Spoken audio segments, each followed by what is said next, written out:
Ladies and gentlemen, this is SJJMAS 2025. It's number 5 with Jon Yeo. Jon, welcome to the show. How are you Well, doing? thank you very much for having me. Season's greetings. You don't get these kinds of conversations on Millennial. That is for sure. Ladies and gentlemen, we've got a very special one for you today. Jon, we only met 5 minutes ago, basically, apart from in Twitter DMs.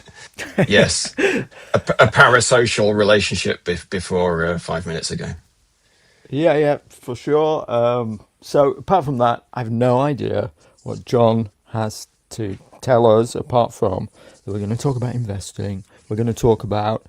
We might even talk little bit about the movement and wider themes. But Jon, before everybody thinks, "Oh my God, I don't know anything about money. I don't know anything about like finance or the economy or anything like that. It's not for me."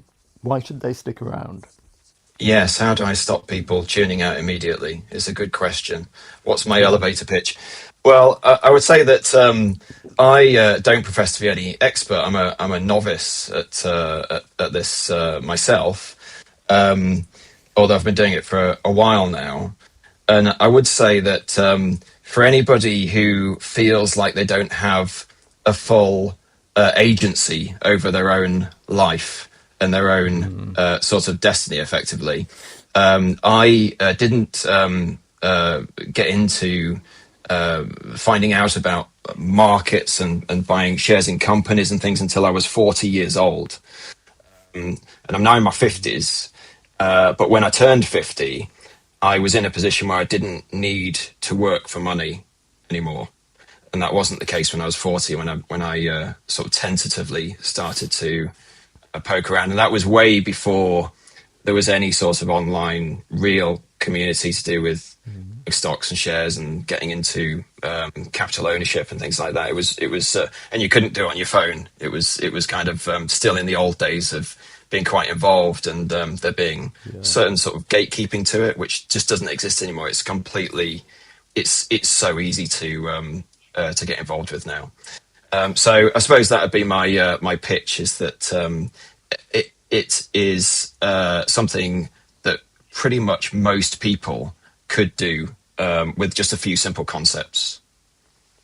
Perfect. So in 10 years, you turned yourself from zero investing to not having to work again. You must have made some Yeah. crazy gains along the way. Yeah, but you have as well. And I mean, the reasons our paths crossed was through you popping up on my algorithm for something else that you were talking about. But then I saw that you'd done some Yeah. investing, and you'd made a very wise purchase of some ownership of Rocket Lab, which is it Yes. gone up. It's had a little pump today, I think, didn't it? Had a little pump because I've got some Rocket Lab as well. Yeah, it went up. Oh my God, 9% as we as we look Well, at there it you now. go. There you go. That's a 9% gain in a day. Yeah, but we were But down you, like 10% yesterday, so yeah, well, that's you got that's only we've 1% then. recovered. True, true. But the thing is, I get a bit disheartened at the moment, and this is something we might come back to at the end, particularly when I hear a lot of young men at the moment who are really downtrodden, understandably, because of all of the seemingly insurmountable, challenges ahead of them. Men in their 20s and even younger than that, like young lads I know that are, even 15, 16, 17, 18, that sort of age. And although I would say that age bracket is a little bit more optimistic than your age bracket, Yeah. in my own like anecdotal little sample. But I would say I get very disheartened when I hear young men, particularly in the 20s, as I say, being very, very downtrodden and very beaten down. And Yeah. I think I would like if just like almost mimetically, just to some of those men, you could break down the things like the faults, like ropes holding them down, basically. Because well, let's take your example that that I was very heartened by when I heard yours, in that you uh, you did extra hours on gig economy work, Yeah. Still doing doing it. Amazon, Amazon Flex after hours. By the way, I could have got £105 for tonight, by the way. There was an offer, £105, and I Right, gave it up to be here for everybody tonight. right. So you're down 1% on Rocket Lab, and you've given up 105. So this is costing. Time is money. Time is money. It's costing you a lot of money. This. Well, here's the So thing, though, right? Just before you go on, I do share this for anybody who hasn't seen it yet. I'm not sharing this to brag or anything like that, but John's seen it. I've shared it on my main channel, and what it's a crazy thing to me. Here it is in live in real time, and it's crazy to me to look at it, John. It's yes, just numbers on a screen, but like those numbers flash up and down as seconds go by, like yes. more than I could earn going out for 4 hours tonight. Like the £100 will just like flash by this on the screen in no time, and so it's crazy, it's Well, wild. But in maybe when we're not on live, I'll show you some of my fluctuations like some of the such a fluctuations in a wild, day it'd make your hair curl. Put it that way. such a wild ride. Yeah. But basically, what you've done there is very heartened by it, because you have said, okay, I'm going to game the system a little bit. I'm going to use this extra opportunity to generate some capital, and I'm going to convert that, which is currency. It's in Great British pounds, and Great British pounds is what we call fiat currency, which I'll get into. Which is kind of like, once you crack the concept of fiat currency, you basically on a kind of cheat code, basically. I would say, when you understand like what we think money is and what it actually is. So you've generated currency, and currency is a horrible trick, basically. And I can go into kind of unpacking why it's a bit of a sinister, horrible trick. And you've immediately taken that and converted. So you've invested your time and your energy in going out and doing some work, and you've exchanged that time and energy for currency, which is basically dog shit. And you've converted that currency into capital ownership of like a really interesting, innovative company, which is basically going to be putting payloads into space, and that's going to be a huge innovation, and a huge endeavor, because there's going to be data centers in orbit, and they're going to be putting data centers in space because you can cool them really efficiently in space, and you can have 24/7 basically free power, and you don't have to get the sun's energy through the atmosphere and stuff. So all this is happening, and you are a part owner of that company. You are actually a part owner. It's a publicly floated company, and you are one of the part owners. Now, there are a lot of owners, but you are technically a company owner, because you've invested in that company.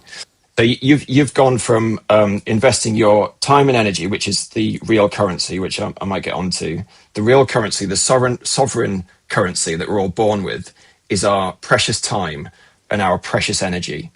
And these are the things that are ruthlessly extracted from us by the system that we find ourselves in.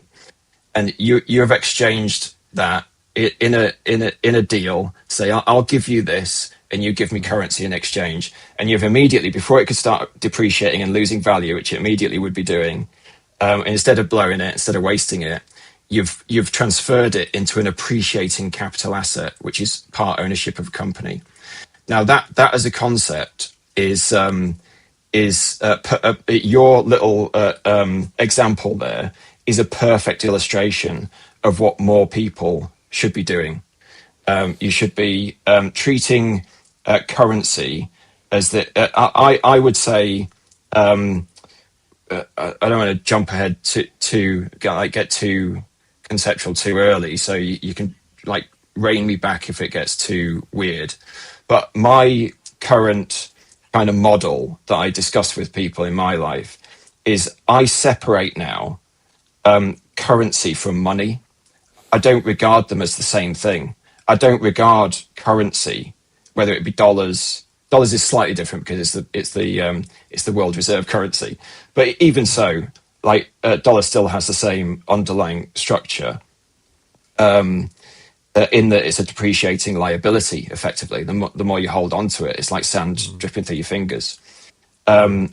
So I don't regard I regard currency with the sort of the disrespect I think it deserves, basically, and that's only something to transfer into appreciating capital assets as quickly as possible.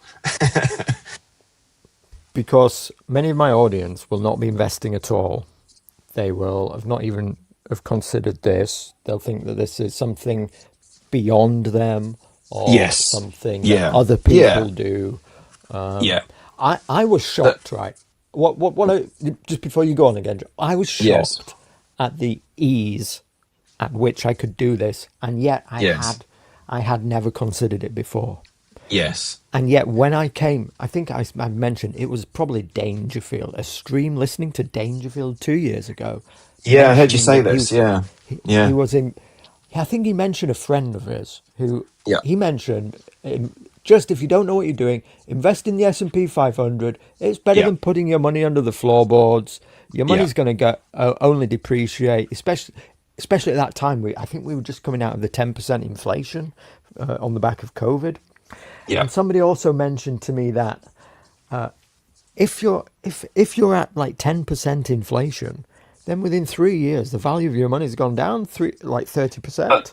Like I said, I'm in my 50s now, so I've been around this the merry-go-round a few times, and you start to get a different perspective on everything. And I would say on the they call it currency debasement, right? So the more money they print and the more money they borrow, in inverted commas, the less the money is worth. So the currency debases, and it debases every day, effectively. Now, I always say, what I always think is, I remember in the year 2000, I remember how much the fruit and veg cost on Borough Market, say. And I remember that you could go and buy a loose lemon for 10p in the year 2000, right? Which and the year 2000 to you sounds like a long time ago. To me, it sounds like about 3 weeks ago. Sure. You know, it's like, Yeah. So to me, it doesn't seem like a very long time. And so a loose lemon was 10p in the year 2000. So I could buy 10 lemons for £1.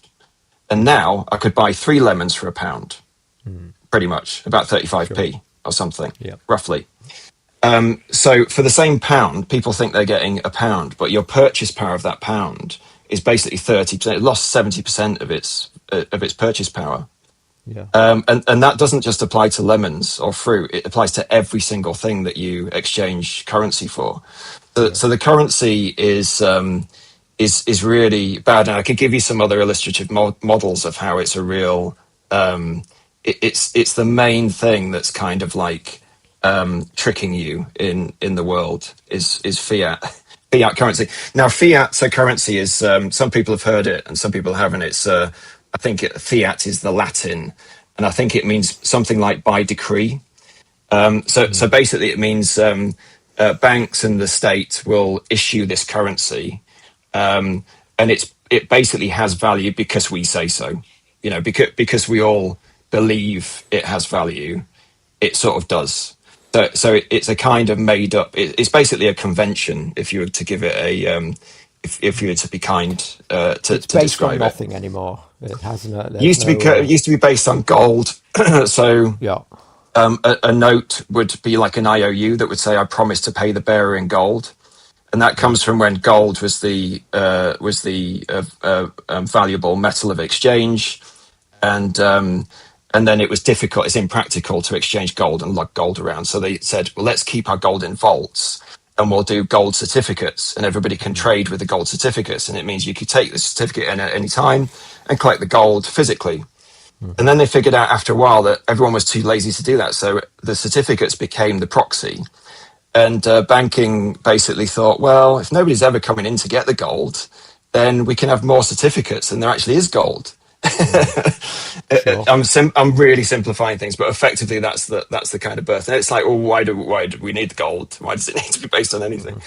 Elon's been talking about the future of money being based on energy, which is very interesting, and it's like a whole other. Probably that's too much of a tangent to get into. But what I would say is, you just to go back to what you're saying about, we all probably think in when we're in Normieville, oh, that's something that other people do. So. And now it's more accessible than ever. So if we rewind to when I was right, I was born in the 70s. I've grown up with video games and computers. Right, I've been into every computer and everything that's ever come out since the 70s, pretty much. And in the 80s, I was into the Commodore Amiga, which is super geeky, if anybody knows Commodore Amiga. The first computer revolution you were part of. You grew up with this. And this has been a part of everything. So in the late 90s, when Steve Jobs came back to Apple and put Johnny Ive in charge of design and stuff, I was interested in product design. I was interested in software design. So what they were doing, and when the iPod came and all that stuff, I was really into it. I was really interested in it. I bought the products. I liked the products. And I knew a lot about the company. I was into their philosophy, their approach. I was into even though I wasn't really businessy at that point in my life, I was into the philosophy, the approach of the business, like the culture and stuff. So it was something that I followed as a kind of interest. And I used to go into work in the early 2000s. And I'd log on to the one computer that was on the internet, the one little PC in the corner that was on the internet. And I would look at this daily kind of aggregate blog called Mac Daily News, which was one at the time that just aggregated all the rumors about what's the next iMac going to look like. And, and you just like look at it every day just to see if there's anything on there. And in the top corner of that site was a stock ticker that just had the stocks running through. And like you, I'd be like, oh, there's stocks. I understand what they are because I've seen I've seen a film about it or something, Yep. So I sort of understood what it was. And for years, I'd look at this blog and I'd see this stock ticker going. And the thing was that back then, there was a lot of what we hear now, FUD, this term FUD, which back then was used in its fear, uncertainty, and doubt, right? Yes. And you would hear nobody would have anything good to say. Everything in the press about Steve Jobs was a hit piece. Every mention of Apple was beleaguered. It would always say beleaguered Apple. It would always paint it in like they were going out of business. And I used to read these things and I used to think, this is like mainstream finance media and media generally. And I did work in the media at the time, worked in TV. So I had some insight into kind of how things are presented, let's say. So it was just so opposite. I was like, I follow this company and I think I've got a good idea of like what they're trying to do and the ideas that they've got. And I think it just didn't, it was like polar opposite. And it started to crack that I was like, that the media is deliberately being deceptive, basically, about this. And I was like, it must be so. And then I'd see the stock would always, it would always go down after they had a big record quarter. They'd say, we've had the big record quarter, most money we've ever made. Apple's not going bankrupt, because it was on the verge of bankruptcy in 97. By the early 2000s, it was doing really quite well. And then the stock would drop the next day. And then it would get bought back up again because it had dropped because the media would say, well, they've just had their record quarter. They're never going to beat that again, and then it would creep back up and it would always ratchet up. Now I watched this fucking Apple stock for years thinking, I really remember thinking, wow, people that have stocks are really lucky. because this, I could see that if they'd bought that stock in 2004, now in 2006, it'd be worth this. It would have gone up however much. So I had like this long observation of what I thought other people did. And it took me, I mean, this is and I was doing things like wasting what capital we didn't grow up with much money. So when I was working, I was quite good with money. I was a little bit paranoid about money. I would spend a lot less than I had coming in. Growing up as a Gen Xer, everything you heard was property, property, property. So I put my money into property, which I can go into why that's in most cases that's a terrible use of your capital. Yes. And I did that in the early 2000s when I should have been buying Apple stock. Should have been buying Apple stock. And if I bought Apple stock, I would probably have I would probably own I'd have the yacht and all the rest of it by now. Anyway. I've just looked it up in the year 2000. It was trading about $1. Yes, and that would have been. This is stock split. It's split adjusted. Yeah. So it would have split a couple of times since then, but yeah, it would have been the equivalent of $1. So, if you'd spent $1,000, and now it's $270, so you can do the math. It's a real multiplier because of course the Apple went on to transform the global economy with the iPhone, which is an incalculable. I know everybody moans about the iPhone. We've got this we've got basically the most amazing device that we all dreamt about and fantasized about in the 80s. This thing that it was like on Star Trek and things. Now we have it, and everybody fucking moans about it. Drives me mad. Such an incredible transformation.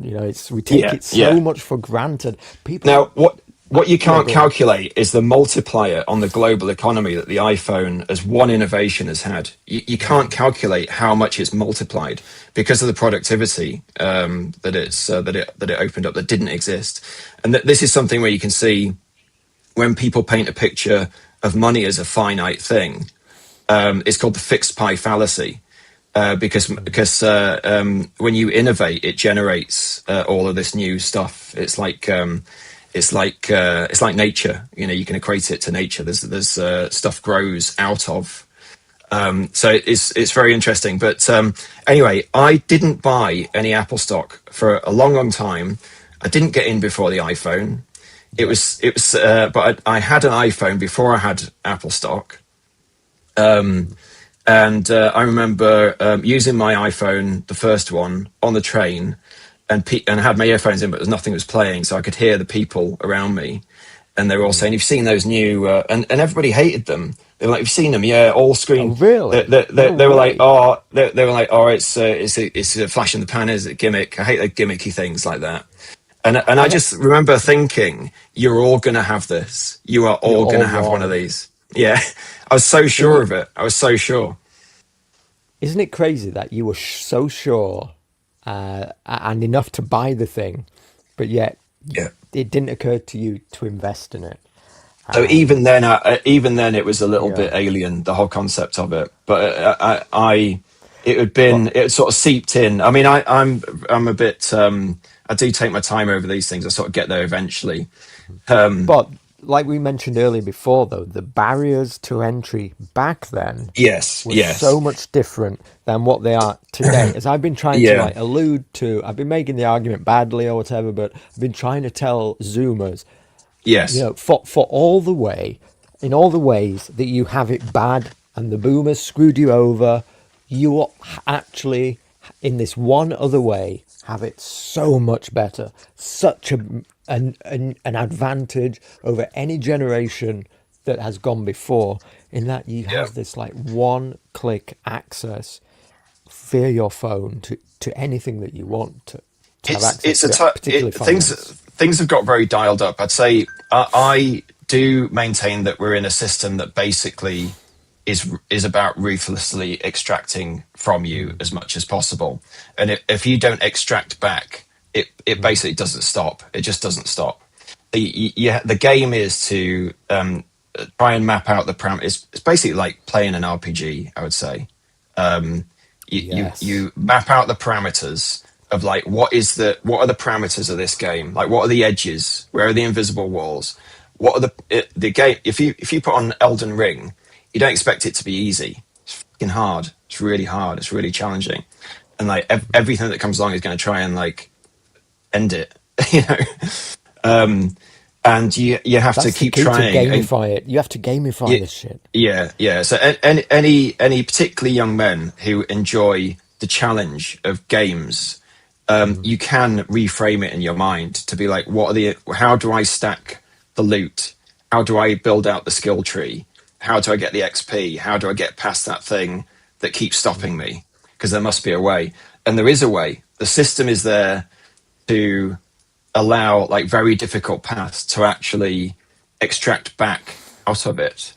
Um, if you kind of get if you break some of the kind of like imaginary boundaries effectively, but yeah, the gatekeeping of stocks when so I basically had a financially demanding number of years in my life, and I had a bit of money left over, and I was like, I need to do something with this money, so it's like nothing can get to it effectively, and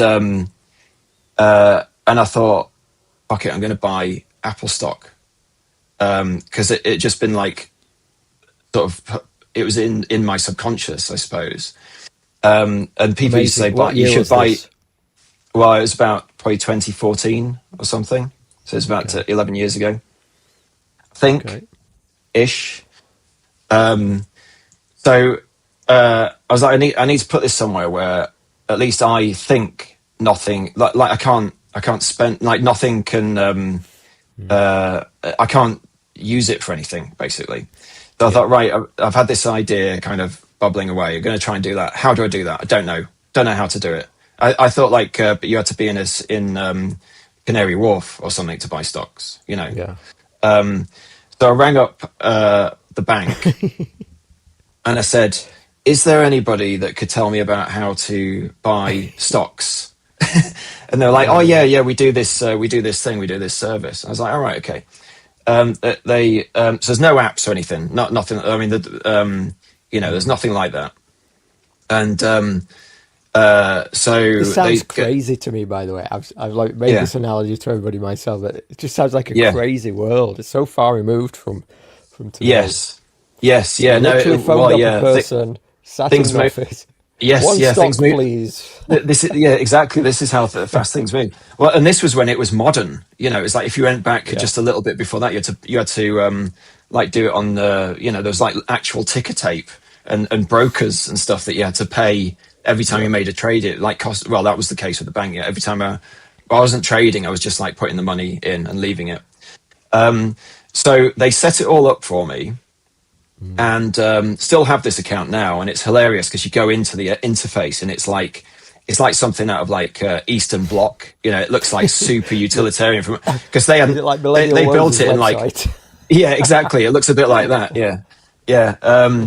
And it hasn't been touched to this day. It's like No way. I don't even know if the bank even knows it's still I running. wouldn't It's trust like that. I wouldn't trust on it, I'll be old code. honest. Yeah, and it's like it was before I knew about stocks and shares ISA, so it's all in general Oh investment no. accounts. So when I cash any of that in, it'll be like massive capital gains and stuff. But Shit. but you have to Just pay like to my play. rocket lab. So exactly, that's okay. You have to pay to play. Yes. Anyway, so this chap set it all up for me, and then he said, remember this so clearly. He said, "Okay, so that's all set up for you, Mister Yeo." He said, "Happy trading," and I was like, "What? What?" So I couldn't believe it. I was like, "Oh right, so I'm allowed to do this. I'm actually allowed to do this. I don't have to have a license or anything. I have to be Yeah. accredited." I would say it's perfect juncture to say none of this is financial advice. I'm not a Oh yeah, sure. professional. I'm not Yeah, this isn't advising. financial advice, ladies and This is gentlemen. None of this purely is. anecdotal. Me talking about my own experience. By the way, do So you remember? did he charge you for the trade? Yeah. So Yeah. you basically charge, but it was like nominal. It was a nominal Okay. charge. But it did, now it's free. Now it's free. Robin Hood did that, And didn't they? They yeah. revolutionised that. And once one of them Yeah. does it, all of them have to do it eventually. Yeah. Um, so that was it. I was in, and basically I left that. I had at the same time I had some money in a financial kind of like advisor firm, because I was getting in my 40s, and I was like, I'd become a dad, and I was like, I need to get serious about finances and things. So there's a place called St James's Place, which is really well known thing. I had some money with them that were supposed to like wealth fund and stuff. Yeah. And I got a pensions advisor who looked after my pension, Ugh. right? So at the same time, in the same year, I bought my own Apple stock, Yeah. and I was like, I'm just going to do this on my own, autodidact, taught myself Yeah. how to get to this point. That's entirely on me. It's entirely my responsibility. If the company goes bankrupt, which I'm pretty damn sure it's not going to, that's on my head. And then there's Good. these other guys which you're supposed to do it with. You're supposed to go with these financial advisors and pension advisors and stuff. Anyway, 4 years in, the Apple stock had obviously appreciated non-trivially, Yes. and the financial advisors and the pension advisors done fuck all apart from charge me fees. They'd got me nothing. Like Great. they do these, they print you out yearly reports, say, oh look, we've got you 2%, and it was all these bar charts and stuff. I was like, is this what I'm paying for? So basically, I remember getting on with my pensions advisor and saying, look, I've done this and I know nothing. Like, I failed maths repeatedly when I was a teenager. I know nothing about finance. Yeah. And I've done this, and this is the return I've got. And I'm paying you this. I said, if with your projection of what you're going to get me by the time I retire, even if I just didn't pay you the fees, I would make more money. They're and freaking the useless, these advisors. and I said to him, look, and he was a nice chap, nothing against him personally, Yeah. but I basically said, look, pitch it to me now, pitch it to me again. Like, why should I keep doing this? And he said, right, basically, I'm going to hold my hands up. And he said, we're not allowed to do anything like that. We're not allowed to make any big swings. We have to go through very, very strict channels. Yes. Yeah. So we could never get you that, even if we wanted to. And he said, basically, the middle management of finance, sorting out people's finances, he said it relies on, this was really honest of him, and I appreciated this. He said, basically, it relies on nobody doing what you've done, which is just sit down and think about it. Yeah. And he was like, so basically, should we just call it? And I was like, yeah, okay. And I took over my own, and as I got rid of all that and just applied. I was like, well, there's other companies that I like using the products and services, and I can look at their quarterlies, and I can look at the roadmap, and I can see whether it's oversold. And it's like, I'll start doing it with some other companies then. So the thing you figured out is buy what you know, buy what you use. Which, Well, I do, yeah. There's certainly things that, because now obviously there's a huge scene. There's the finance bros and the whole, it's a YouTube thing, and that wasn't anywhere. There was nothing like that really. You might have got a dusty accountant on YouTube or something saying, really like super tradfi stuff. So that's all new. By the way, just before we move on to that, I wanted to mention, Yes. I heard, I think it was Damien Talks Money. I recommended this guy. It's like a good intro to normie investing. I would say so. Yes. Yeah. Yeah. Yeah. Good place for people to start. Is And, extremely safe. Extremely safe. yes. And he had a pensions advisor guy on, and they explained Yes. that as a financial advisor, their main goal is to get to put people's money in a place where it's basically not going to go down, because they've realised that when like somebody invests a lump sum or their pension, if they go and look at it and they see that it's started to go down, they'll give up immediately.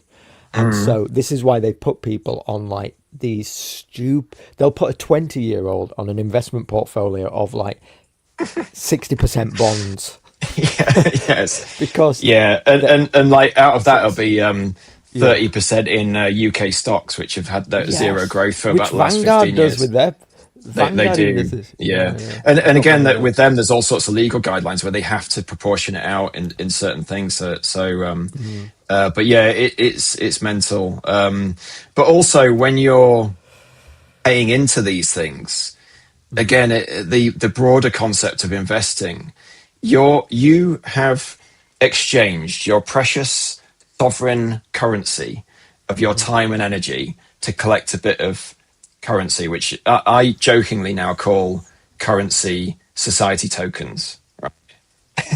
Don't think of Okay. it as money because it's rubbish. Like money is things Like, that yeah. money is wealth. Money is value that increases. That's when you've got money. That's what that people who've got money have got that. Currency is just society tokens, basically. When you get down to it. Yeah. Um, Labor so tokens. yeah, effectively. So you've exchanged those things, and you think, oh, I'd better put it into finance, and you put it into the finance kind of industry, and then the banks and the financial hedge funds and stuff, they use that. They use your capital to leverage and generate actual money for them. Yeah. And then you Yeah. get like, and they have a big feast, and then they're like, oh, there's a little crumb left here. You can have that. You can have the little crumb, and you might just about beat currency debasement. It's like super sinister. You can get down the rabbit hole in this with when you go into the maths of mortgages and how many people actually come out of the other end when they sell their home, and the house could have nominally gone 10x over the course of the mortgage, and they don't make any money in real terms. Even worse, they don't realize that they've not made money. They think they Yeah, have. and most people were, and this is a difficult concept, and I've had this conversation with people across the spectrum, and they're like, "Yeah, but it's 10 times more," and it's like, "Yeah, but the pound is worth 10 times less in that period of time, and you've paid double the house of the price because you've paid 5% mortgage every year, or worse if you Yeah. bought it in the 80s and 90s, and that's every year, so you've paid back 100% of the cost again, If and you're then you've got all lucky. the fees and all the taxes and all the rest of it. When you add it all up, not only did most people stagnate their capital over that entire time, and it's used by the financial system, and they've generated money because debt-based economy, it needs everybody to be in debt and to be paying back debt on their society tokens. I did some models with Grok on home ownership because I was just so fascinated by this concept. And I did models from buying certain houses in certain parts of the country in certain decades, and different mortgages and different terms, and all these different models. And I did it to do a summation at the end that basically started with, if somebody bought a house in the mid 80s, 40 years ago, and they bought it for 30 grand, and they sold it now, 40 years later, and they sold it for 300 grand. So it's 10x in that time. Yeah. How much money, if they're taking a mortgage out at that point, would they have made, or would they have stagnated? Would they have made nothing, or would they have made a negative? And it said in that model, if they hadn't bought the house outright in the first instance, because that's the only way they would have made money on it. If they paid a mortgage and all of the costs, all of the fees, all the taxes, all the responsibilities, all the slow bleed of home ownership, and paying the mortgage back and paying the interest back, they would have lost in real terms 150 grand. Wow.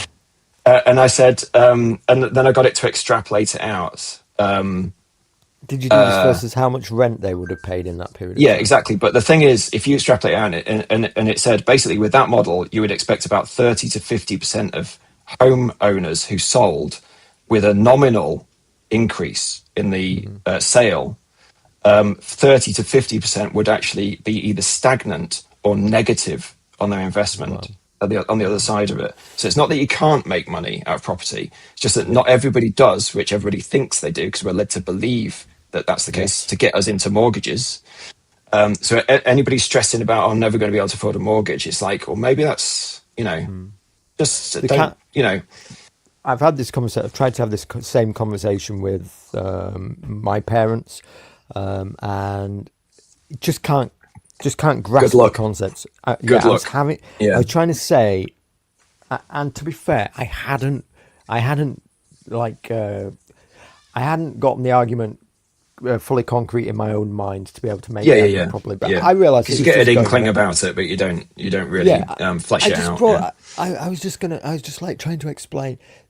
Some people suggest that renting yes, over time, and yes, and then putting the money that you would have otherwise put yeah, into your mortgage, like your deposit and yeah, then the mortgage payments, actually into stocks, you would have done yes, better over time. yeah. My mum was like, it just did not compute. She's just like, Yeah, no, it's no, so sorry, don't get it. difficult, I think this is something that really interests me at the moment because you'll be the same when you're 10 years into it or something. It will have broken down all of the formatting that you ever received, and I obviously received that for longer than you have because you're in your late 20s, I think. Yeah. And I was in my mid 40s by the time I'd really demonstrated it to myself by like tripping over myself into this thing, that had the demonstrable illustrations to really kind of like get a grasp of the concepts. But it starts to break down all of the formatted things that not only least, like I was saying, like you buy ownership of a company, one of the biggest, what was going to be the biggest company in the world, right? Own it, you can own it, right? So I bought some ownership of that, and everybody said, oh, it's a bit risky, isn't it? It's a bit risky. And I was like, I don't think so. I think it's like probably like one of the best things you can do. And all of the media says, oh, you're going to lose all your money. And I was like, that for me was one of the first times I was like, media's been deliberately deceptive. And Why then do of they hate course, tech?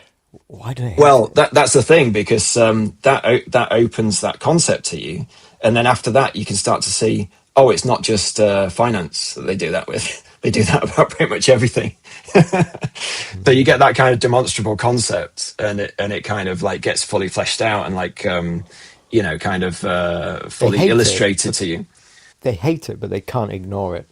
So like Yeah, eventually Apple yeah. came good, and they had Yeah, to yeah, kind yeah, of. yeah. Yeah, Obviously, this is the thing about FUD is it's disingenuous because usually it's to try and get your stock off you. It's to try and get you yeah, they to. want to buy It's it to try cheap. and they want to get it, yeah, because yeah. So, or it's to short the stock and then buy it up. It's to flood the markets, the financial press with scare stories. Everybody starts getting out. They short the stock, which means you make money when the stock goes down. So they make money, and then the stock is oversold, and they buy the stock back up. So the stock market is absolutely brutal. I don't want anybody to think that the stock market isn't utterly like the worst. Sure, 100%. Behaviors of greed and all the rest of it. But that is the kind of jungle rules. But above and beyond that, companies that innovate and grow over time will always return on your investment despite the mad volatile fluctuations. And for traders, it's the fluctuation that is the vitality. They want it to be sort of volatile. But if you're investing by owning, capital, appreciating capital assets, then over time that stuff really is, just like you just ignore it, and then you look at it a year later and you're like, oh, it's good, isn't it? I'm beating inflation there. The trick is, I think. I mean, what would I know? I'm like saying here, oh, the trick is from like the year, the years. Hey, that rocket lab, man. Well, That rocket lab. I mean, I've been lucky. Here's the thing: I've been lucky, but it was But you on the make your own back luck. of. You make your own luck because I've said this over time Yeah, to yeah. people, and I've said, "Oh, I was really lucky with this," and people have often said to me, "You make your own luck. You shouldn't undermine the strength of mind that it took in the first instance." because that wasn't lucky. That was Yeah. mindfully taking hold of the reins of your own agency. For anybody And who doesn't don't you realize, feel better for it? Don't you feel better for oh, taking a well, bit of, yeah, for taking the risk, for playing the game, for actually from being a player, in this reality, whatever this is, yes, gamified it, and I feel for the first time a player, and yes, like in charge of my own destiny because I and took some that's risk, yeah, etc. and that's part of the game. You're allowed to extract back. It's just that they know nobody will. I just want to be clear to people who haven't seen the other video. Like, I didn't put a lot of money into Rocket Lab at the start. It was $6,000. That's what I invested. And like when I made the video, it was worth $100,000 like a month ago. I mean, I felt some of that, like some of that roller coaster ride over the Yeah, last yeah, few yeah. months. It's like you said, like the stock market can be brutal, but I'm just like, I'm letting it play out. I mean, that might be foolish. I don't know, but I'll put it this way. I mean, yeah, like we were saying before, you've had a good um, you've had a good investment there. I have a Rocket Lab position, small Rocket Lab position that I'll probably build out ahead of like SpaceX IPO and stuff next year. yeah, But you need to obviously not lose your gains, and you have demonstrated that by carefully positioning, you can get 1,000% return, and yeah, you just happen to get it quite quickly. So it's like the only thing I'd say is it would have been better if it was a bit slower, yeah. because I hear you. now, Yeah, go yeah. on. Finish your thought. Well, now it's a case of you should be you need to try and not be in a rush now. You've It's done an overvalued amazing. already. It's already Well, overvalued. I get it. yeah, but with your portfolio overall, wherever that's sitting, um, you don't want to try and like rush into things to try and like get another 10x like in the same amount of time, basically. Whoops. But Whoops. but I'm like, oh. but and it is very bullish. Everything's been very frothy and very very bullish. Yeah. But the thing is, you've got time, because remember, you've got years and years on me. You could do in 10 years, and where you could be starting where I started with a small amount of money, with a massive amount of money by the time you're 40. So, and obviously, if you think about it, the 1,000%ers, when you get them, 10 times your money back, you can do that with any amount of money. Somebody could do that with £100 to make £1,000. And Yes. when I started getting more adventurous away from investing, when I'd got a really matured investment portfolio, I thought, well, I can take quite a lot of the house's money here and start trying to trade. When I started doing that, I was doing it to like get a pound. I'd just close a trade at a pound, £1.50, and then Wow. I'd think like, oh, can I get a tenner? Can I generate a tenner? And then in the Yeah. pub the other day, I did 5 trades while we were in at lunch with my wife and daughter in the pub. Did 5 trades while we were having a nice lunch in the pub, and it was 1,100 quid by the time I Amazing. generated. Now, but the thing is that if you think about it, there's the opportunity in these amazing, particularly American innovative companies that are doing these incredible things at the absolute bleeding edge of what I know everybody's down on all of this stuff, and I know everyone's probably going to crucify me for enjoying technology or being enthusiastic about American Well, technology. I won't. I won't. No, I'm no, bullish. no. But anyway, I'm old. I'm shameless about it. I don't care anymore. Okay. So there are these opportunities to own parts of these companies, get involved, find out all about what they're doing, and get big returns like in Nvidia and all these incredible companies. Yeah. Now, when you have generated 100 grand's worth, 100 grand's value in your capital ownership, well, you can get 100% and 200 grand. You know, you get Yep. if you do 1,000%, you can get 100% if you're patient, careful, position, things like that. And then you can see how you can, just like you can turn £1.50 into a tenner, into 100 quid, into a grand. You could get to a million quid.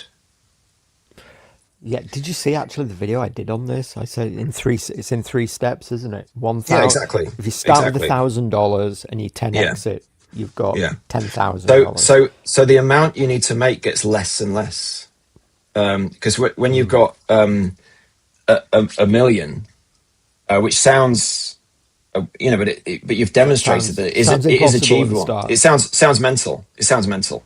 Sounds impossible. But the 100 grand did to me. You know, I never Yeah, thought exactly. I never thought So I'd when end you're at up that there. stage, you make a 10% gain, and you've made that 100 grand in a 10%. So Yeah, so when you've got 2 million, you make 50%, and you've generated $1 million or a million crazy. quid. You know, and then it goes like that. It's like when you got 4 million, you only need to make 25%.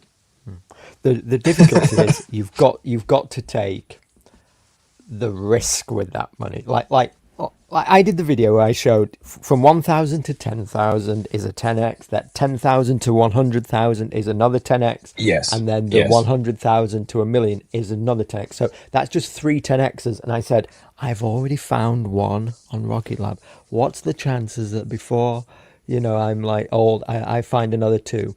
I would bet on me to do it. This is what I would say. I'm hyperbolizing in the video, but I'm just like trying to show that I've already done one of the 10x's, yeah. But they arguably don't need two to be in actually. buy. They don't want to be. They don't have to be in. You could do a 10x in chunks by picking up different opportunities and stuff. You don't have to. You just have to grind, Yeah, and just keep the like adding to the number. And because eventually it will be a 10x, even though you didn't do it all in one investment or whatever. yeah, And but you can that take your time overdoing it, because you want to ratchet and kind of like not be just like be measured about it, and be thoughtful about it, and don't rush, and don't get caught in some sort of don't get caught in something going bankrupt, and you owning part of a bankrupt company effectively. yeah. Well, there is that danger. Yes. I heard. Yeah. I was going to mention earlier. I heard Roy. One of these financial YouTubers in that scene. You know, Right. uh, Roy, who does this program with terrorists. Oh Anyway, yeah. he was saying there is a real danger in somebody who gets lucky and like gets Yes. 10x early on in Yeah. the Yeah. start. I was thinking, The this is me. I the curse right, of, yeah, like beginner's luck. raising my hand because you think you're going to do it again, and I have to openly admit So I think I am afflicted by that right yeah. now. I mean that danger zone. Well, yeah, yeah. My Apple stock went 10x, but it took like 10 years. Or something. I don't know, something like that. I mean, in I am impatient though because I've seen yeah, this one happen. yeah, yeah. That's the thing to fight, I suppose, is trying to pace things now. But you've got a lot of time to do it. Think of me ringing up the bank when I was 40 years old, ringing up Yeah, a man in an office to ask him if I could do a thing. yeah, it's crazy. Yeah, Again, to people who don't realize how different it is now, who've never done any of this. Literally, with apps like Robinhood trading Yeah. 212 in the UK in a stocks and shares ISA. It's literally one click investing and one click selling, one click buying, and zero trading fees. Yeah. It's The thing it's most insane. people recommend for beginners, like you mentioned earlier, is there's something called the S&P 500, which is the Standard and Poor 500, which is an index that tracks the top 500 companies in the US. And it rotates, so companies fall out of it and companies come into it as their market caps roll over. This And isn't exactly it. This is the S&P yeah, 500 composite, but yes, yeah.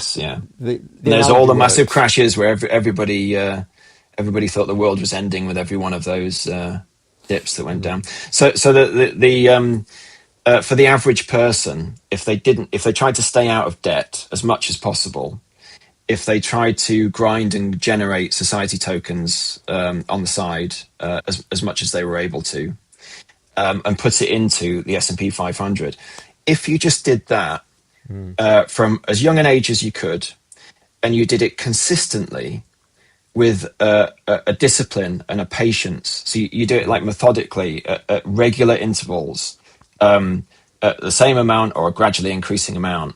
And over that time, you can go and do like compounding calculators and stuff. And even just that, you don't get somebody else to do it. Because if you get somebody else to do it, you don't get the returns.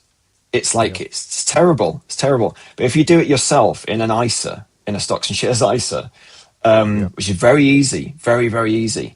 Yeah. If you just did that, like I'm sure there were loads of people that could do that, and they would be their lives would be actually transformed by it. And then there's the As long as QQQs, there's the you're, other one, which is tech, yeah, which is as a long as slightly your different story. investment horizon is, they say like what, 10 years. If you've got Yeah. 10 years, Yes. the worst case scenario, Yeah. unless this time it's different, we know from history, if you've got a 10-year time horizon, the worst case scenario Yeah. is in 10 years it'll have been like lost opportunity cost with that money. You can watch stuff on BBC Archive from the 80s about finance and about people that worked in finance, all like shitting themselves over the indexes are at all time highs. How is it ever gonna, how can the global money supply ever be any more than, and that they didn't know what was coming. It's like in the 80s they were worried about the stock market never going up again. It goes like it's like Mandelbrot fractals or something. It goes like it's like little conveyor belts that are slightly inclined, offset with each other. So you go up, and then you drop off, and then it goes up a bit more, and you drop off, and you go up a bit more. Like it's a perpetual thing to a degree. Obviously, the whole thing is a big Ponzi and everything, but that aside, it does tend to go up over time. Now again, we come back to time and energy being the real currency, because the longer you have, the more chance you have of coming out higher than lower.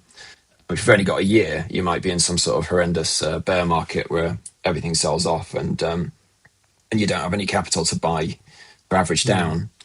But if you have a long period of time, and this is why young guys in particular, it's kind of it'd be nice if more young guys got the concept that you can just do that. And the thing about these things is that they will always go up because of inflation.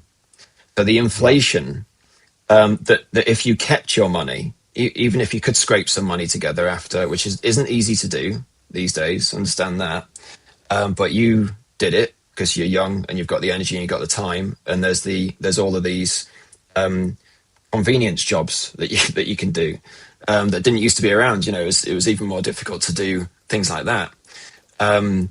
So even if you could scrape together money and you just kept it, that would depreciate in value very, very quickly. Even in 10 years, it loses 30% or something. So just getting your money into the global economy effectively which is what everything else is in. Everything else is in that. It's just that the financial system uses it. But if you go into it directly, it will at least hold the value of your money, if not grow it meaningfully. Yeah, I mean, you would have gnawed somebody's arm off to be able to buy at any one of these previous all-time highs, wouldn't you? Yeah, E- yeah, e- yeah, Despite the crashes that come, the danger really only is that you sell on the way down, that you panic and yeah, sell. yeah, Now yeah, this yeah, is yeah. this is somewhat different for individual companies because you literally could be holding on to a lemon who Yeah, you need hold to in the get bag. out of. They call it hold in the bag. We've all been there. Yeah, When I got into trading a bit more, which I don't do loads of. It's just more like because I can do it now, and there's a very low risk. I'm using such a small percentage of the portfolio of like the trading house's is money. different to It investing. it is very very very Totally different, different. but it's similar in that investing is just over long periods of time, and then you get day trading, which is effectively a lot of the markets is run on algorithms. Computers are micro trading, like fractions of a cent in fractions of a second. So there's that going on, which is faster than a human can do. And then there's day trading, where people try and get in and out during the day and scalp little bits of profit. And then there's swing trading, which takes longer. And there's position trading, and I do position trading because it makes sense to me because I've been investing for over a decade, just over a decade, and that's being very patient over long periods of time. And position trading is doing that in a short, like sped up in comparison to 10-year investments, but much longer and slower than like day trading or swing trading. So I could open, and because I have the capital to do this now, so I could open a position where I think, say, I was looking at, say, what was I looking at recently? I've opened a position in something like, well, I was looking at HIMS, the company HIMS that does Yeah. various medical treatments, and I was looking at the business, and they're doing all sorts of interesting things with blood work and peptides and almost like subscription private health in a way. Yeah. I was thinking, I was doing a bit of reading, I was doing a bit of a look at the business. You do have to actually do some due diligence and some research and know what it's like investing in a business. Somebody came to you and said, I've got this business idea, do you want to invest in it? Yeah. You'd have a good thorough look at like its prospects and stuff, and it's no different really. They're just global companies which are massive, massive cash generators. So with that, I can open a position. I can draw some lines and say, well, I can see where it was overbought and it's come down, and I can see where there's a line of support over a few years, and I can see where there's a line under that. So I can I can open a position with a certain number of shares there. If it comes down, I can wait 6 months. I can wait a year. It could just sit there in the red.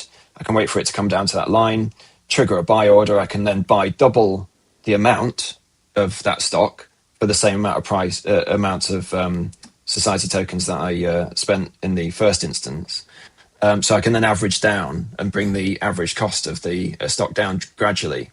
And it's like a war of attrition. Like the market can, in a bear, can like try and like drain you, over a long period of time.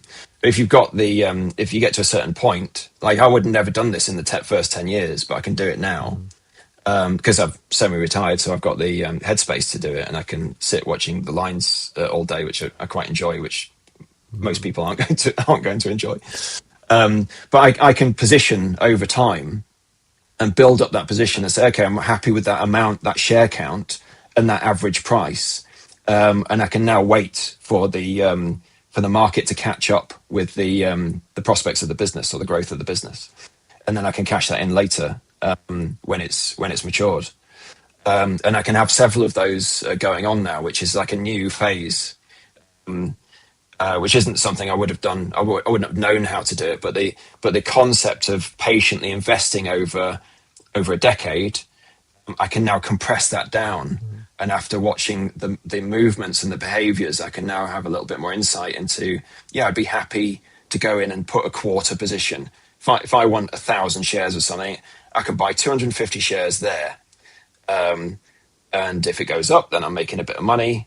And if it comes down, I can see if it's very oversold, and I can buy another 250 for maybe even half as much money. If it comes down by 50%, that's fine, as long as I'm happy that that's market volatility and not future fundamentals. Is part of what you were describing there early on then was technical analysis. Now we've got some naysayers in the chat saying technical analysis Yes, is nonsense. Have yes, you yes. succeeded with technical analysis? Like, obviously, I'm guessing this what you. Yeah, people call it A stocks lot of astrology. yeah, a lot of it is So, nonsense. But then, like what you were talking about support levels, you can see where people have past bought in, where yeah. they're bag holding, and like The, realize the where they're thing is, waiting to get there's a out. certain amount. Yeah, there's a certain amount of sort of, how would you put it? It's like six of one and half a dozen of the other, or something like that. Mm, There's like, the thing is, because a lot of the algos drive the market, mm, so they will flush the market to cause everybody's stop losses to trigger. mm, So a lot of stock gets sold, and then you can see the volume shelves where it will get bought back up again. So it's a little yes. bit like seeing the Matrix, in that you can see patterns that, if you're position trading, you don't have to always be right, because you can go down to a line of support, and sometimes it'll break that support. You'll be like, oh, it's bounced off that Mm, support line 3 times over the past year or two. mm. So it's tested that support 3 times.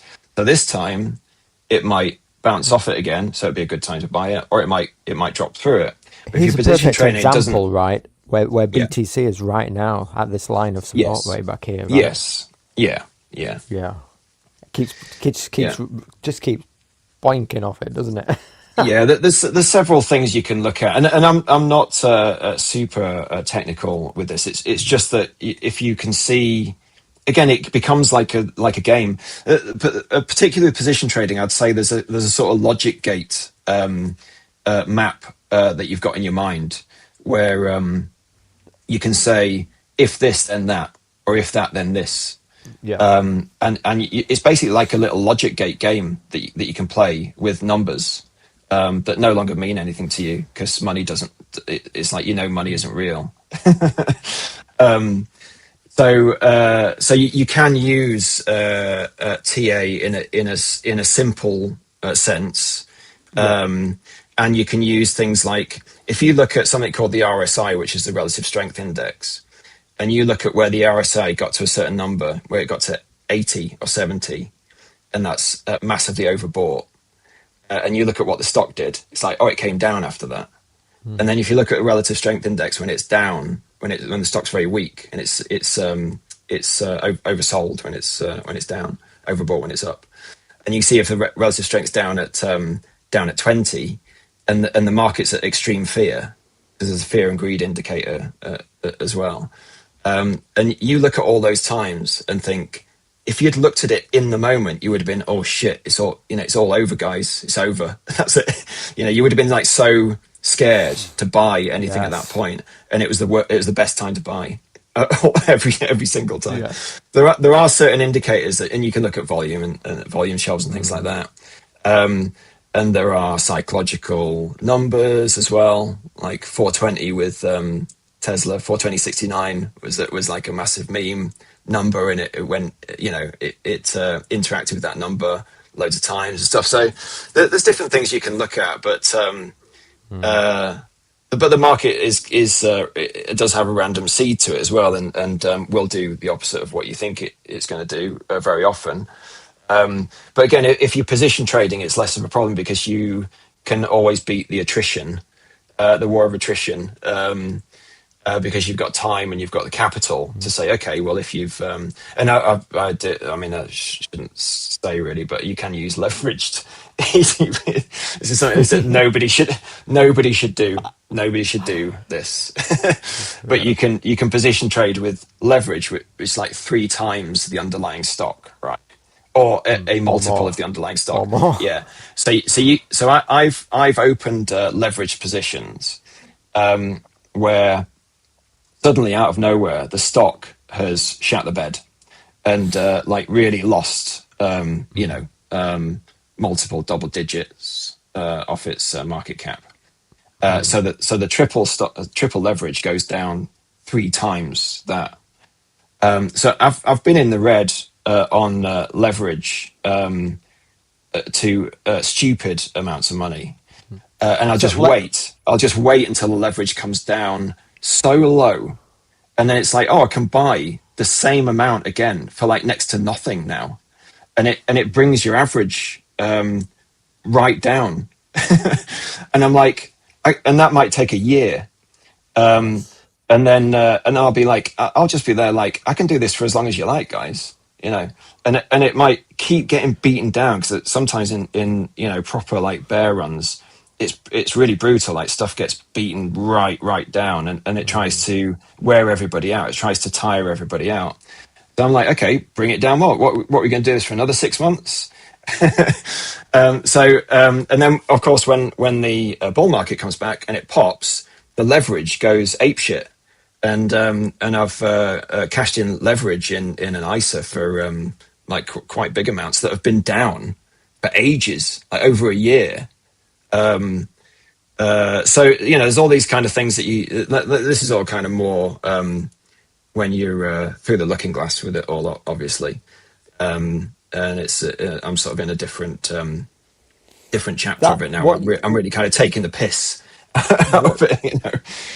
what you're talking about there though requires real belief in a stock that gets beaten down and you keep Well, buying it, not to get shaken yes, out, is yes, hard, yeah, isn't it? yes. It is hard, but it's also kind of like you if you have carefully, diligently, patiently generated wealth from capital assets over a period of time, at a certain point, you can afford to start really kind of poking the system back in the eye and treating it with the disrespect that it treats everybody else, and mocking it, which is what I like to think I'm doing when I kind of like really do things that nobody in the right mind would do, and it works. And I'm like, see, and you Fair enough, yeah.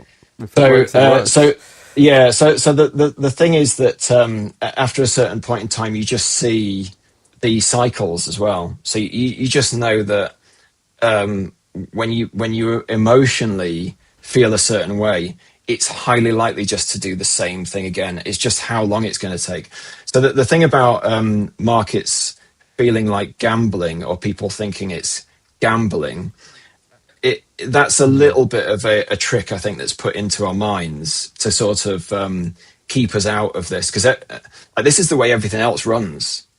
Like everything else is invested in the market. Anything serious, Yeah, any yeah. serious institution, any serious person. So they don't think like that. They don't think, oh, risky. They're like, what, you're going to be buying equities. Of course, this is what everybody does. This is what everything does. So the gambling thing is, if you've got some of the Magnificent Seven biggest companies in the world that have projected growth, it'd be more of a gamble for you to invest in your own business and try and start your own company or something like that. It'd be way more risky, but people Yeah, do that these are the all the best time. companies in the world, aren't Yeah. they? Generating the biggest Or profits. you haven't got the risk of losing money if you save it. You've got the guarantee, 100% guarantee, that if you save money, it's going to lose its value. But people are okay with that. And you've got a sort of stealthy 50% risk of not making any money on your property that you've spent 30 years paying off. So it's an interesting psychological thing, but I often say to people that the gamble is just how long it's going to take, particularly with indexes and baskets of stocks. Stock picking, it's slightly different unless you're going for like really, really kind of like obvious growth or obvious stability. Obviously, if you're kind of like speculating on something that's a startup that might go might go under isn't profitable and might never be profitable, that's obviously a business investment. That'd be more speculation. But I would say that after Apple, because I got a taste for, I was like started to get confident after maybe 4 or 5 years. I was like, yeah, this is never going to go down to less than I paid for it. I knew it had it had gone up to the point where even if there was a massive crash, which there was in COVID, of course, even if there was a huge crash, like the biggest crash in the market ever, I'd still be up on my position. So you get into a different level of the concept of risk when you get 5 or 6 or 7 years into it anyway. And at that point I was like, right, I'm going to buy some other, I thought I'm quite good at this. I'm going to buy some other companies. And a lot of those I should have, is another thing is I bought stuff that I've sold, which I should have kept. I've had a lot of names that I bought in 2018, 2019, 2020 that I sold out of thinking I was being ever so clever, and I should have just held on to them. Would have been better off getting loans. Do you beat yourself up do you beat yourself up about those things or not? Or I used to, but I think you've just got to plow forward and take it. Yeah, it's like it's part of the education, I suppose. But I was looking at Tesla in 2018, and I remember didn't really know much about it. And I remember seeing Musk on the internet doing a presentation, and he was so anti-Apple. He was so he was such an engineer brain. He was so kind of like spurgy and so awkward, and there was zero gloss to the presentation. And I was like, I really like this because it's just raw project. It was just all about the project, and he didn't give a damn about presentation or anything. It's like something interesting me about this. Of course, again, like Apple, there's every negative story about it.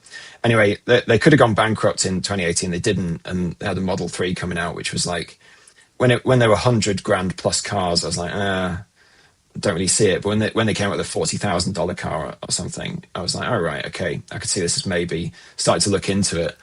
And I remember going to do some work in LA, and people had Teslas out there back then and stuff. They were big.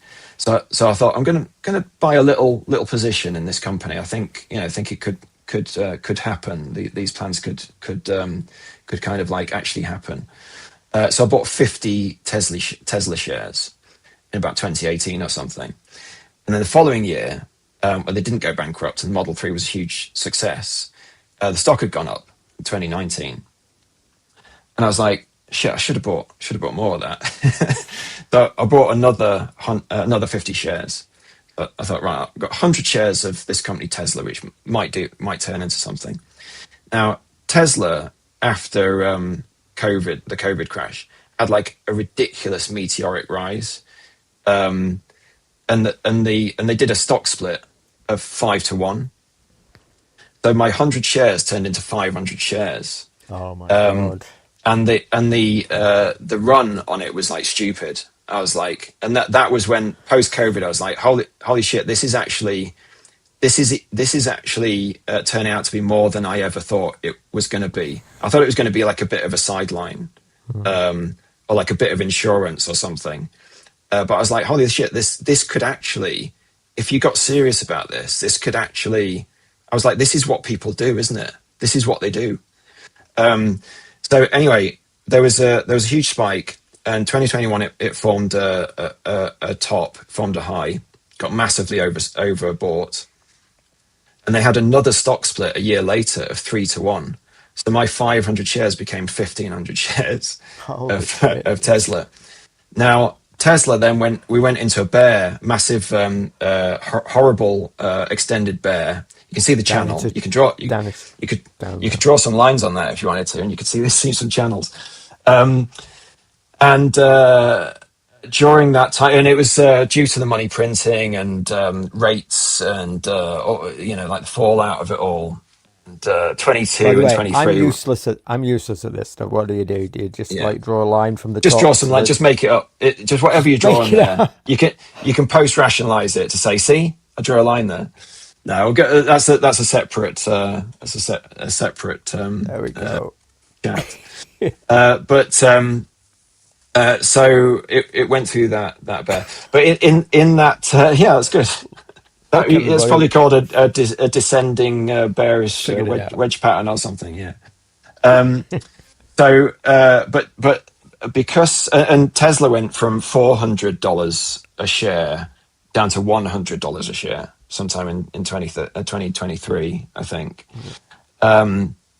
Now, but if you watched what the company was actually doing in that time, there has been an increasing disparity between what the market was valuing the future of the company at and what the company was actually making. And it's still now where it's on the verge of starting to implement some of its innovations. Probably most people think, well, they hate Elon or whatever, and they let that get in the way of the notion of investing in a company potentially. You do hear Yep. about it, and Tenderfoot. yes, Tenderfoot. yes, yeah, that's the classic one, yeah. Well, there's a whole chorus of classics actually. And people think that full self driving isn't real, and you watch people in the States with grok in the car, and they conversationally ask it to, can you drop off at the pharmacy? Do they have, and it's like there's some really interesting stuff going on, and it's starting to get onto a tipping point of some of these long developed engineering projects. I'd wager some of the most difficult engineering projects that human beings have ever undertaken. And people say, oh, it's taken ages, it's taken another year. It's like, yeah, it's taken about 9 years to develop this. 9 years from scratch for one of the most difficult engineering projects that humans have ever dared to. And it's pretty elegant. If you actually look at it from first principles and forget everything you might have had put in your head about it, it's pretty amazing stuff. So so yes, that's a stock where I found myself a bit like you, where it had got way out of my control. I was like, holy shit, this is silly. And then it had a massive drawdown for a long time. Now, what did I do during that time? Because I stayed very close to what the company was actually doing. I continued to accumulate slowly, Wow. steadily, and with discipline and with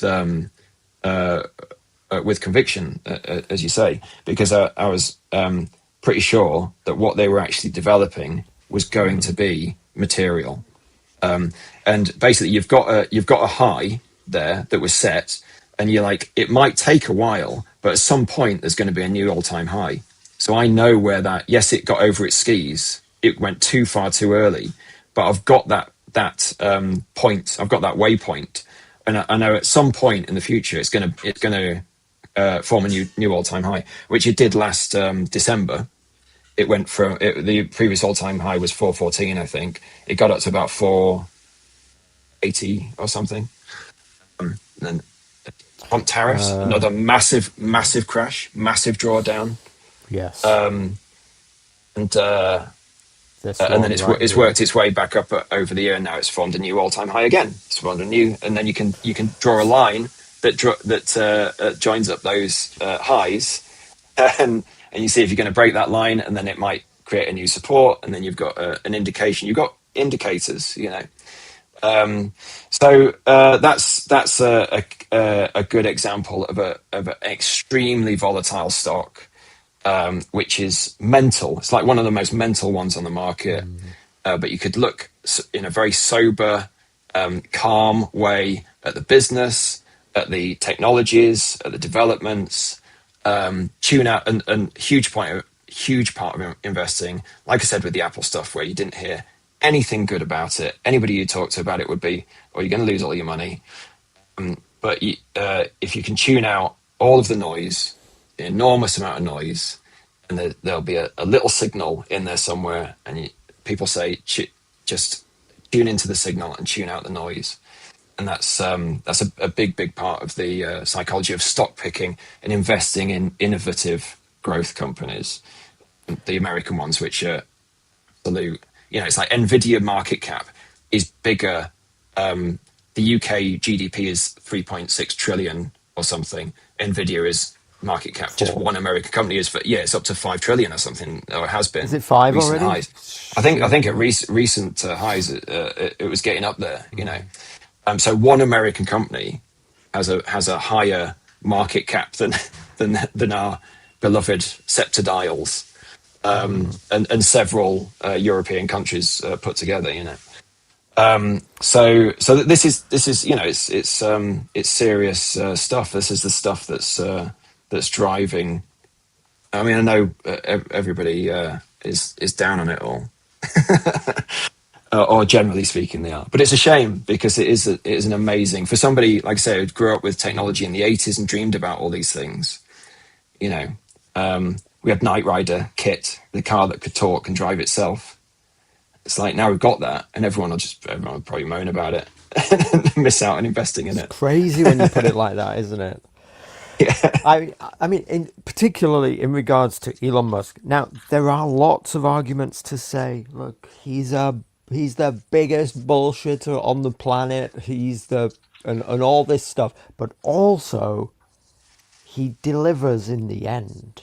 yeah, This is the difference, and he is doing the yeah. things in the end that nobody else is The achieving. thing Or is that this is where you get into it goes. If you read Carl Jung, The Undiscovered Self, and you hear about the behavioral psychology of kind of like the shadow, what lurks in the shadow inside everyone. I used to find this with again with investing in Apple, like everybody loved to hate Steve Jobs back in the day, and this was like a baby version of Musk, because Musk is obviously a massive cartoon pantomime. Uh, is in the family of faces in the he's a global. pantomime villain, like you're going to say, I think. Yeah, Then, yeah. yeah. So some people, yeah. I mean, yeah. So, Actually, just but before you go, it's incredible that he's managed to hit an all-time high right now again with Tesla, based yeah, upon like the last year of bad press that he's had. It's so yeah, incredible. yeah. And he hasn't been paid at Tesla for about 7 years or something, because the compensation package was blocked, and there's all this massive drama. So if you Mm. look at his compensation package of what he now has to grow the company to receive any stock compensation, and He has to 10x the stock, doesn't he, to get that train? but basically, I think it might be a 10, or certainly an 8 or something like that. Yeah. Anyway, so I would say that if you look at like it, it's somebody who's building things that have never been built, and even when they're built, most people don't believe them. The stuff that they've made, that most people probably don't believe, and if they did believe it was a thing, it would be so new and challenging that they would, rather like the iPhone screen, they would just be pejorative about it through some sort of animal instinct. They'd be like, I just don't like this. It's making me feel uncomfortable. Mm. It's too new. I can't understand it yet. So I do find there's a little bit of that, speaking personally. I also find that a lot of people that would have said, "Oh, I hate Steve Jobs," and people that say, "Oh, I hate Elon Musk," they're often people that have never made anything, and they're just like, Real. Yeah, they're real. just actually aren't saying, "I don't like that person." They're saying, "I don't like myself," because they're making me feel bad. It's hard to believe people didn't realize what a revolution this was when it happened. It's something I've pointed out to people, just how actually recent the invention of the smartphone is. For somebody like me who's a Zoomer, it's an old Zoomer, by the way, but still, it is hard to believe. It's like hard to understand this world before smartphones, but yet it's Yeah, all so recent. Like the rest of the world kind of only got smartphones kind of around like 2012, 2013. Really. Like people were getting iPhone 5s and 6s or whatever in like, were they like around 2010 or something? But all the rest of the handsets and the mass adoption of them were really only like 2011, 2012, 2013. So that's only just over like 10, 12 years ago that the world the world got smartphones, and Yeah, it's been such a it's revolution of the entire planet. well, I would just say to people, if you didn't like the product, or you didn't like the people, or you didn't like the company, was it sensible to let that stop you buying the stock, because you would have extracted back from the system? You like who had the last laugh? Because so I would say, like, because I can hear people saying, like they do to me anyway, they're like, oh, you're apologizing for mean man, mean billionaire Musk or whatever. It's like, it's not about that. It doesn't matter. Like, I don't like him or dislike him. I'm just looking Yeah. objectively at what he's making. And I'm like, I'll have a piece of that because I'm a business investor, and he's Yes. got a business and a whole collection of businesses that are all starting to kind of intersect. Another thing, but I'm. It's It's like, these I don't. dissident right. It's sorry to I'd interrupt. It's these I'd rather dissident look right. stupid than be stupid. Do you know what I mean? It's like some people like can't get over themselves. Like, I need to pretend that this isn't happening because I don't like them. It's like, put that Yeah, yeah. aside. Don't be emotional.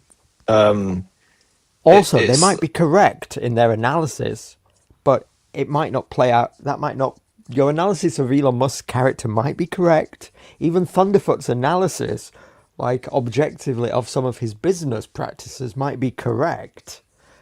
But that, though, like obsessing about those things will lead you to miss out on a massive business opportunity.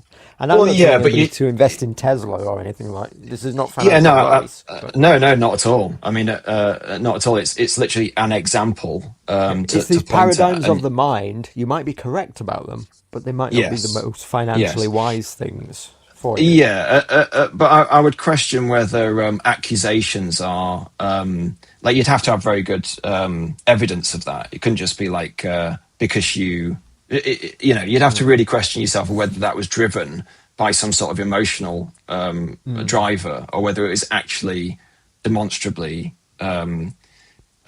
fact.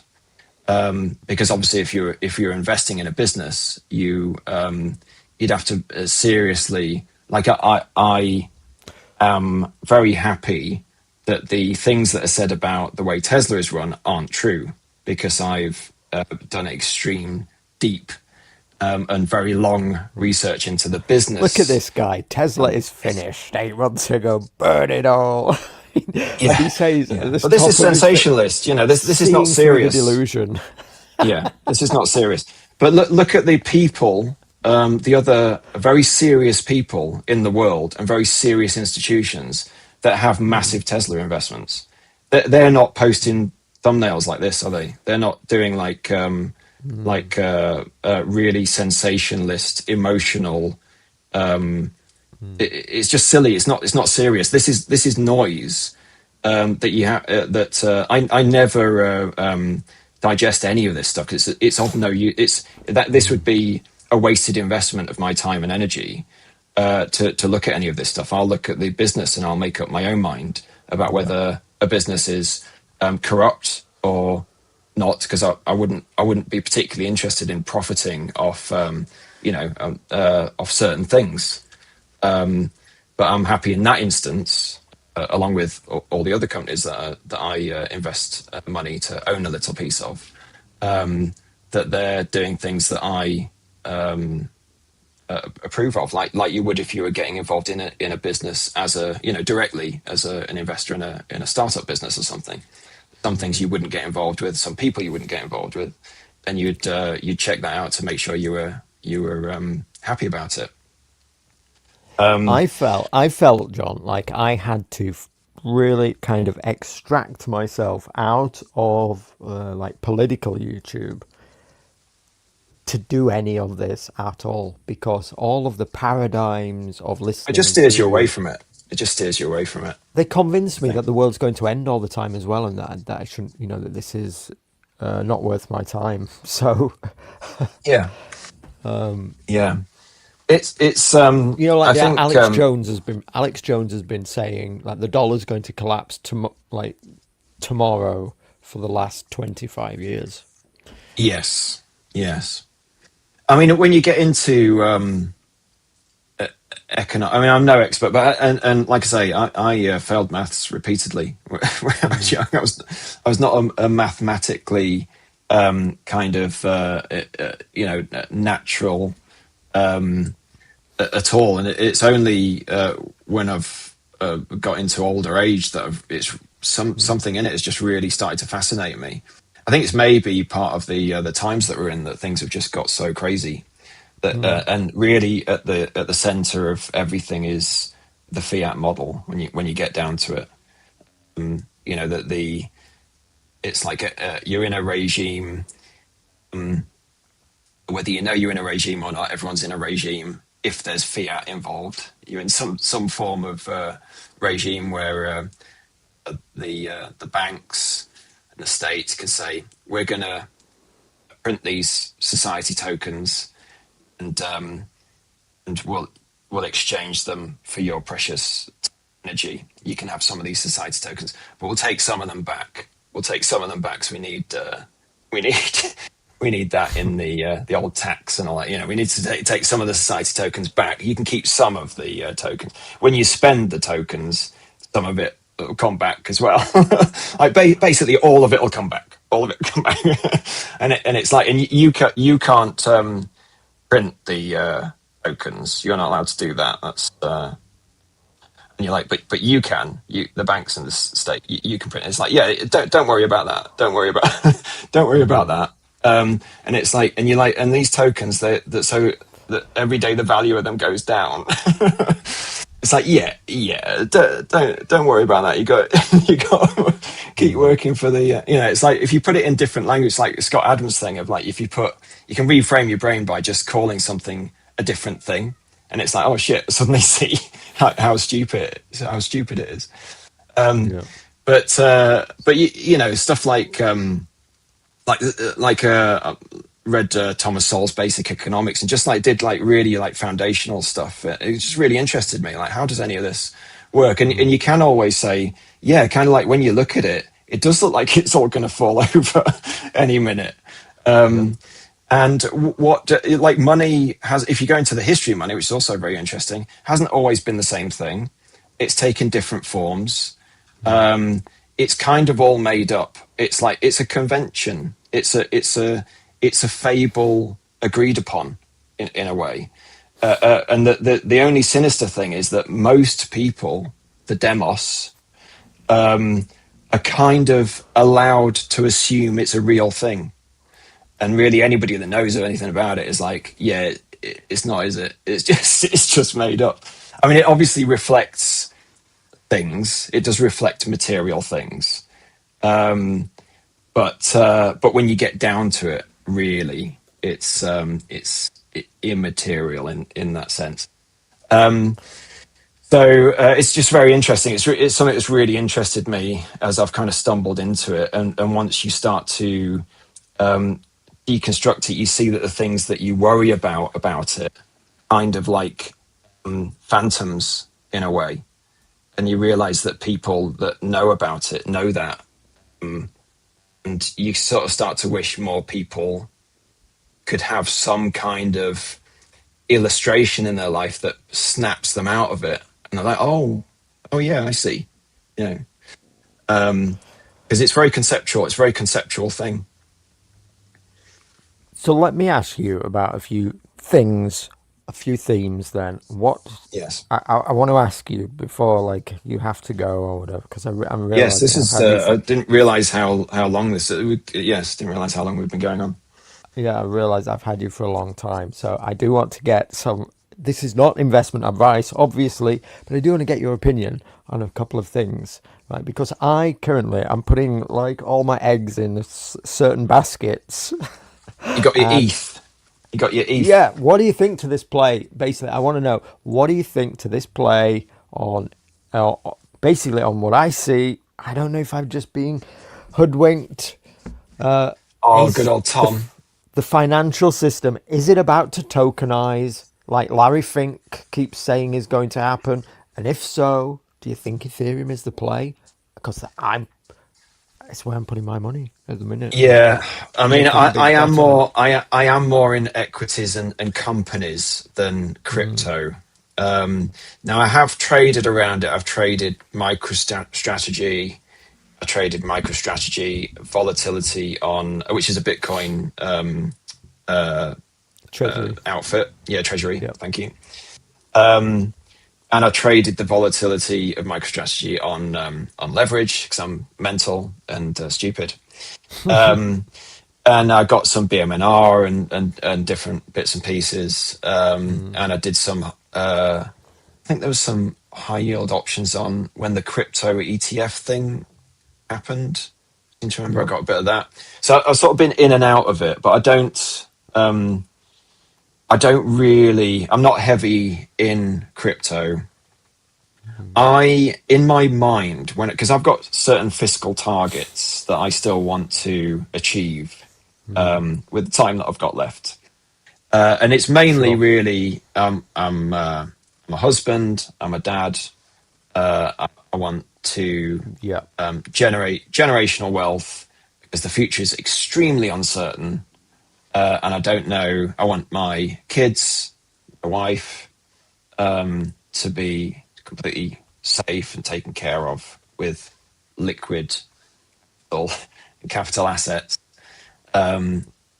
So So, you have to think about wealth preservation as well as well, growth. I get it's it. Yeah. I'm in a midpoint where I'm still trying to grow, not as Hmm. aggressively as my lucky upticks, like your lucky uptick. I had mine. Hmm. And so I'm in the middle where I'm still trying to reach certain fiscal targets that would give me a sort of escape velocity. Like we said Yes. earlier about once you reach a certain point, it's like, oh, you only need this percentage gain in a year to generate that Yes. much capital. Yeah. So for me to take care of everyone, because I'm not really interested in money. Or True. money in inverted Yeah. commas. I don't really want that much. I'm kind of like You I know don't what? need. I'm not either, actually. Yeah, Like it's I'm not. not It's spending not any of about it. that. It's not about that. I don't want a Lambo or whatever. Yeah. I've It's yet to spend about. any of it. It's more about being providing, basically. Yep. The sense it's about the sense of agency. That was a Yep. huge thing. It was like to take as a man. It gets very depressing if you don't have very much agency in your life, and life is it's short, and Yes. it's a gift, and it's a 100%. shame to be downtrodden and not feel like you have any like hands on the reins of your path through life. It's that, and it's providing security and future for my family. This is fucking rambling now, but basically, when I get to those fiscal targets, I would then think what I've got in my mind is, oh, I would have, I'd be a whole coiner at that point in time. I would say, okay, now I've reached this amount, I could take this percentage of the overall portfolio, and what I don't really care what the price is of a Bitcoin at that point in time. I would just have a whole coin as part of Yep. the portfolio and just let it do. If it goes to a million, whatever, or if it becomes a thing, like everyone says it's going to become a thing. But that sort of I've had that in my mind for a while because Bitcoin has been the thing. And now as the tokenization has come around, which has been very interesting, and ETH, like you say, I mean, it's speculation, isn't it? But there is a lot. There's a lot to digest. There's a lot to take in. Nobody knows. I don't think you can really know. But if you were in a position to, you could speculate with a responsible percentage, I suppose I would say, with my serious hat on, um, and You know not what I'm try doing, and right? what I'm doing You've just is because you've gone all in. well, no, it's not all in. Because I've got the money sat in Rocket Lab, Yes, yes. and I've got my ISA. But what I'm currently doing, my ISA's maxed out for the year. I did, Yeah. I worked hard, maxed it out. In that April low, I did whatever I could to get the money together. That's good, man. Do you know how many people max out their ISA? It's like, a very, very low percentage. So even doing that is Yeah. putting you, right up there. Yeah. And now, but by the way, I'm looking at next year and thinking I might be able to max out next year's because I can take some profits from Rocket Lab, at least the 3 grand that, I get tax free. I can stick that straight into the ISA. So that's 3 grand. And Yeah, then looking at, I've been able to make like a grand a month doing my delivery yeah, jobs yeah, extra. yeah, yeah. That's 12 grand. So I'm nearly there already, just like with that. And so I'm Yeah, always there thinking you go. next year I'll be able to max it out too. But Yeah. Yeah, until then, every week, currently, I just keep buying ETH, just keep buying it yeah. daily, just keep buying it, stacking it, and it's whether whether I'm right or wrong, I don't know if I'll care that much. Have you got more ETH than woes yet, or don't, you know? I think I've beaten him now because Yeah. I've kept buying over the last few I think weeks. really, at the end of the day, that's all that matters. That's That's the the next. main thing. Yeah, I don't He's a know. big bag holder though too. I was surprised. He's a Yeah, bull. yeah. Well, no comment. No comment. No comment. Um, yeah. Okay. Well, I think I I'm not in this kind of space, and I probably I don't know. I'll be late into it basically. If something happens with it, Right. I'll be late in, and I'll just take that. But then you'll get less. I'd get less of a gain, which is fine. Um, Sure. I Wait to see don't if need it like starts stupid. playing out. Yeah. Yeah. So if it's established and it's like, okay, now you kind of It won't know whether 10x overnight. no, no, but then you can put bigger amounts in that would get 50% or something. Sure. So that's me. So I'm pretty boring when it comes to these innovations. All right. Here's the ISA then. Here's my ISA. All right. SoFi. SoFi. Yeah. SoFi Uh, I sold too early. Should have yeah. cut my SoFi. But BMNR. yeah. Obviously. Data center play and this. I mean, these are all the ones that all the the stock market guys talk about all the time. Anyways. Yes. So how much Yes. of this is my own decisions? I don't really know. Yeah. I mean, you take stuff in kind of subliminally sometimes as well. What really Amazon, I is think, is this going to is be good. I've just got some money sat here in some of the Mag 7 because I don't know what else to do with it, and I feel it's like at Amazon least hasn't it's done much, I think. I haven't got any out Amazon. I've been in and out of it over the years, and I think it sort of hasn't really done much for a while, has it? So I think some people are saying it's overdue for a bit of a catch up. But I'd have to look at it. I haven't really looked at how well things are going. Obviously, it's a massive juggernaut. one that I think I'm early on. Well, I was too early on. Is this one QXO? This is by. Have you heard of Brad Jacobs? Don't know. This guy, he All has a right. Okay. history. He has a history of. Um, he has a history of taking a company and 10xing it.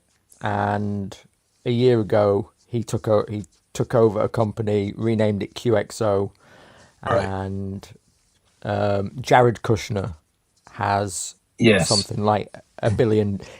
He himself put Brad Jacobs put $10 billion into it of his own money, and Jared Kushner has put like $1 billion in behind the scene as well. So But stressful though, because he's lost all his hair. he has, but he's looking good because he's in his 70s, so he's looking good for it. He probably gets peptides from Hims. Gets his blood work done. Yeah. Yeah, no, that's a new one on me.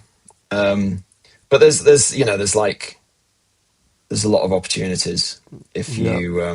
if you kind of like, ASTS, Space Mobile. I got in yeah. early on, got in down here at 32. Uh-huh. They're currently 65, so I've 2x'd that. Pre-profit though, they've yet to start launching their satellites. Yes, It's but exciting, but it's going to be increasingly a thing. Um, did you see the what was it called? The They were talking about the electromagnet slingshot on the moon to throw payloads into space without needing massive amounts of rocketry.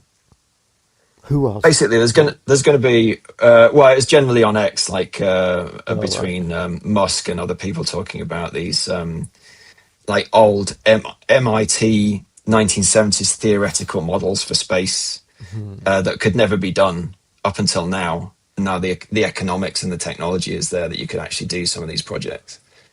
I just think there's a lot of interesting. I mean, it's not going to happen like tomorrow, but you can see like when SpaceX IPOs, like Starlink alone. I mean, I use Starlink, and it's awesome for our internet. And that alone is like would have been an amazing investment. Just that little sideline on the company,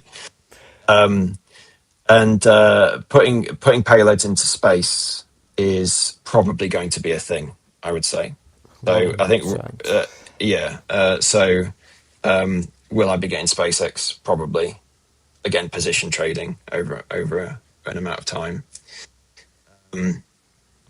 But yeah, I think that's something that's going to be a thing unless we all go back to hunter-gatherer medieval conditions. Well, In this which is case, what none of it matters. exactly. This is what I say. I think you have to look at trends that are going to play out over the next 10 years. It is AI, it is tech, it is finance, and it is space. And I might be looking at it all too simplistically, but I just can't see us having any less of these things in like 10 years from now. What are So they going to do? Put AI back in its box? They're going to say, "Oh, can't be done, can it? It can't we're be just going to done. put it, So we're just going to stop that yeah, now." like everybody said, always said, this is right now today is the worst that AI is ever going to be.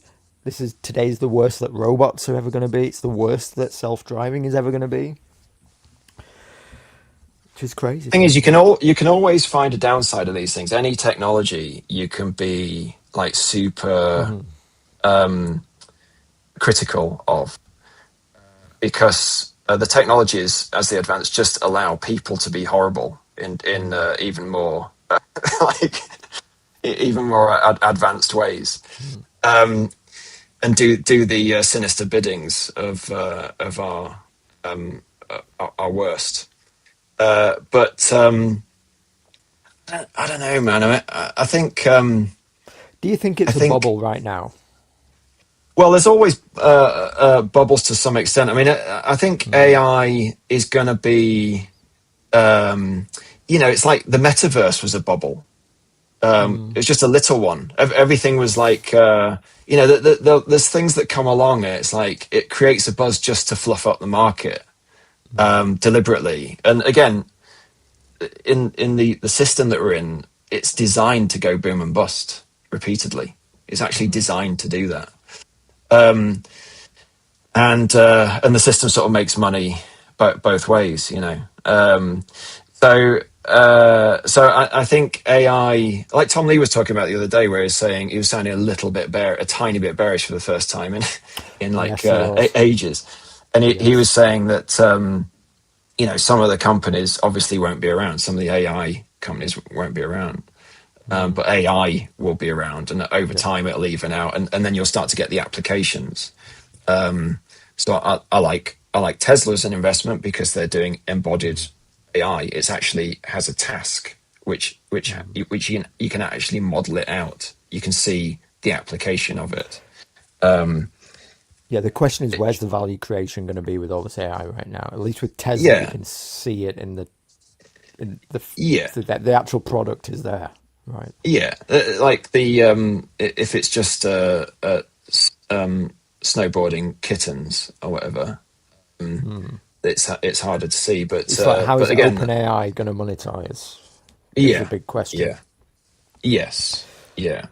So you get a frothy exuberance. Everybody piles in. The market wants that so that it can flush everybody out. So yeah, I mean, you know, at some point there'll be another horrendous drawdown, and I've seen several of them myself. And Yeah. as long as you've got time, like you younguns have got loads of time, so you just ride it out, go and do some, collect some more society tokens, grind, put them in at support lines. You posted this, didn't you?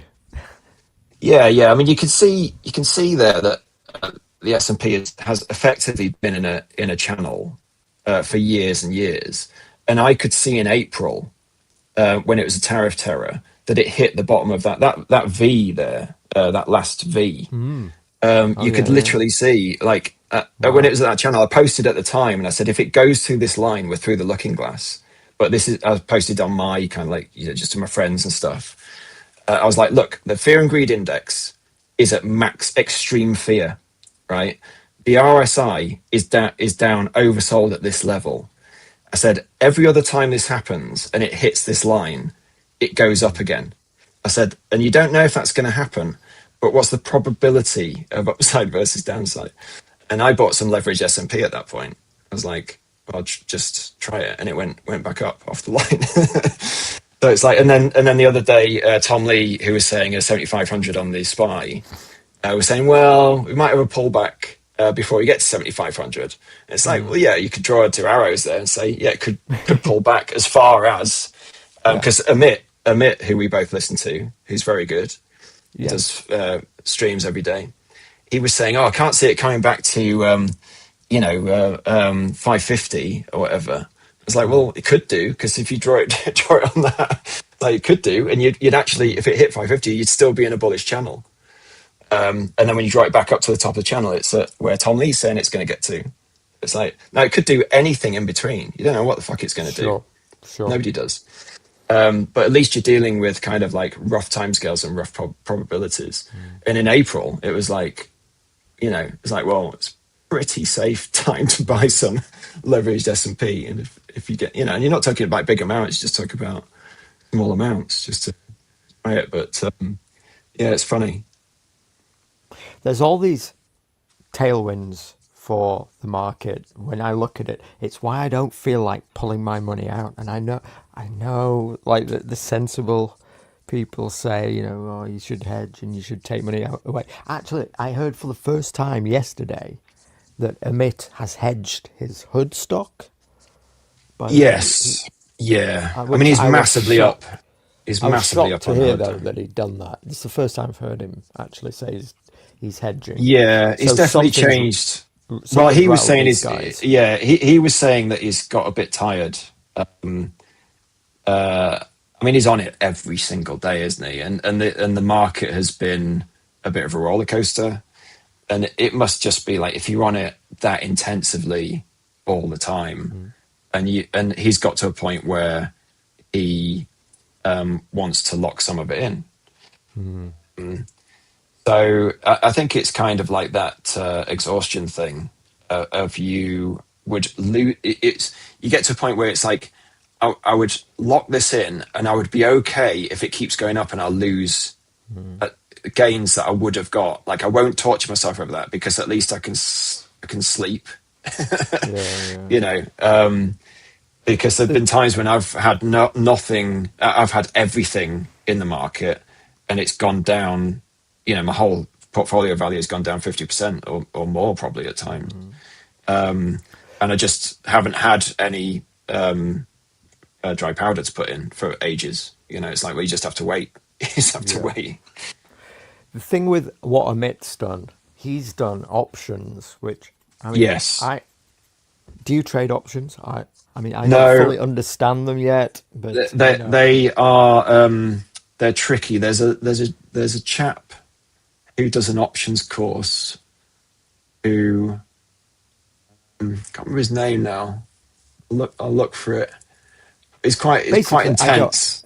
Basically, I don't have the option to trade options where all my stuff is on eToro anyway. Yes, There yeah, is no, so I'm yeah. stuck there. It, My shares are sat there, so I can't do what yes, like Amit's done. He sold in the money calls or something, yes, uh, yes, for yeah. with the That shares that that are is covered calls that are sat there against the shares. Yeah, I yeah. cannot do it. It's kind of like it's definitely like a level up. I don't know if I need to because I have looked into it and it's like it gets into a kind of like it's a bit involved for me in a way. I've got my systems that are so kind of like I'm almost like a kind of um, like a bit of an idiot doing it. Oh, fair But play. because of that, it's kind of like you know the meme where there's like the drooling idiot on one end and the Jedi on the other end, and in the middle is the person that Yeah. thinks they know something. What's the quote? It's wisdom is the knowledge of how little we know, like a Socrates or Sure. something like that. Like true wisdom is the knowledge that you don't know anything. Hmm. So Yeah. getting into calls and puts and options and all those things, it's like it gets into. I feel like that is where it goes into a different realm, Hmm. and it doesn't interest me as much because it's not. I don't know. It doesn't fit my little game that I've made out of it, and I just like Yeah. playing my game, and I've got my like what I understand. And it can be different things to different people, very, very different things. And you kind of, I guess, part of it is finding your groove with it and stuff. I Um, think options count so, as income for us as well, rather than yes, capital gains, which is a yes, whole yes. Yeah, other that's interesting. I'd never thought of that problem. actually. Yes. Mm, So yeah, I've looked at it and thought, do I go next level with that? And then I've been too lazy, effectively. I thought, yeah. But I just don't even have the option because my shares are sat on eToro, and if they were on Hub, I right. might think about it. I could sell Yes. these covered calls against the position that I have. I just can't do it. Yes. So I'm Yeah. faced with I have this position in Rocket Lab.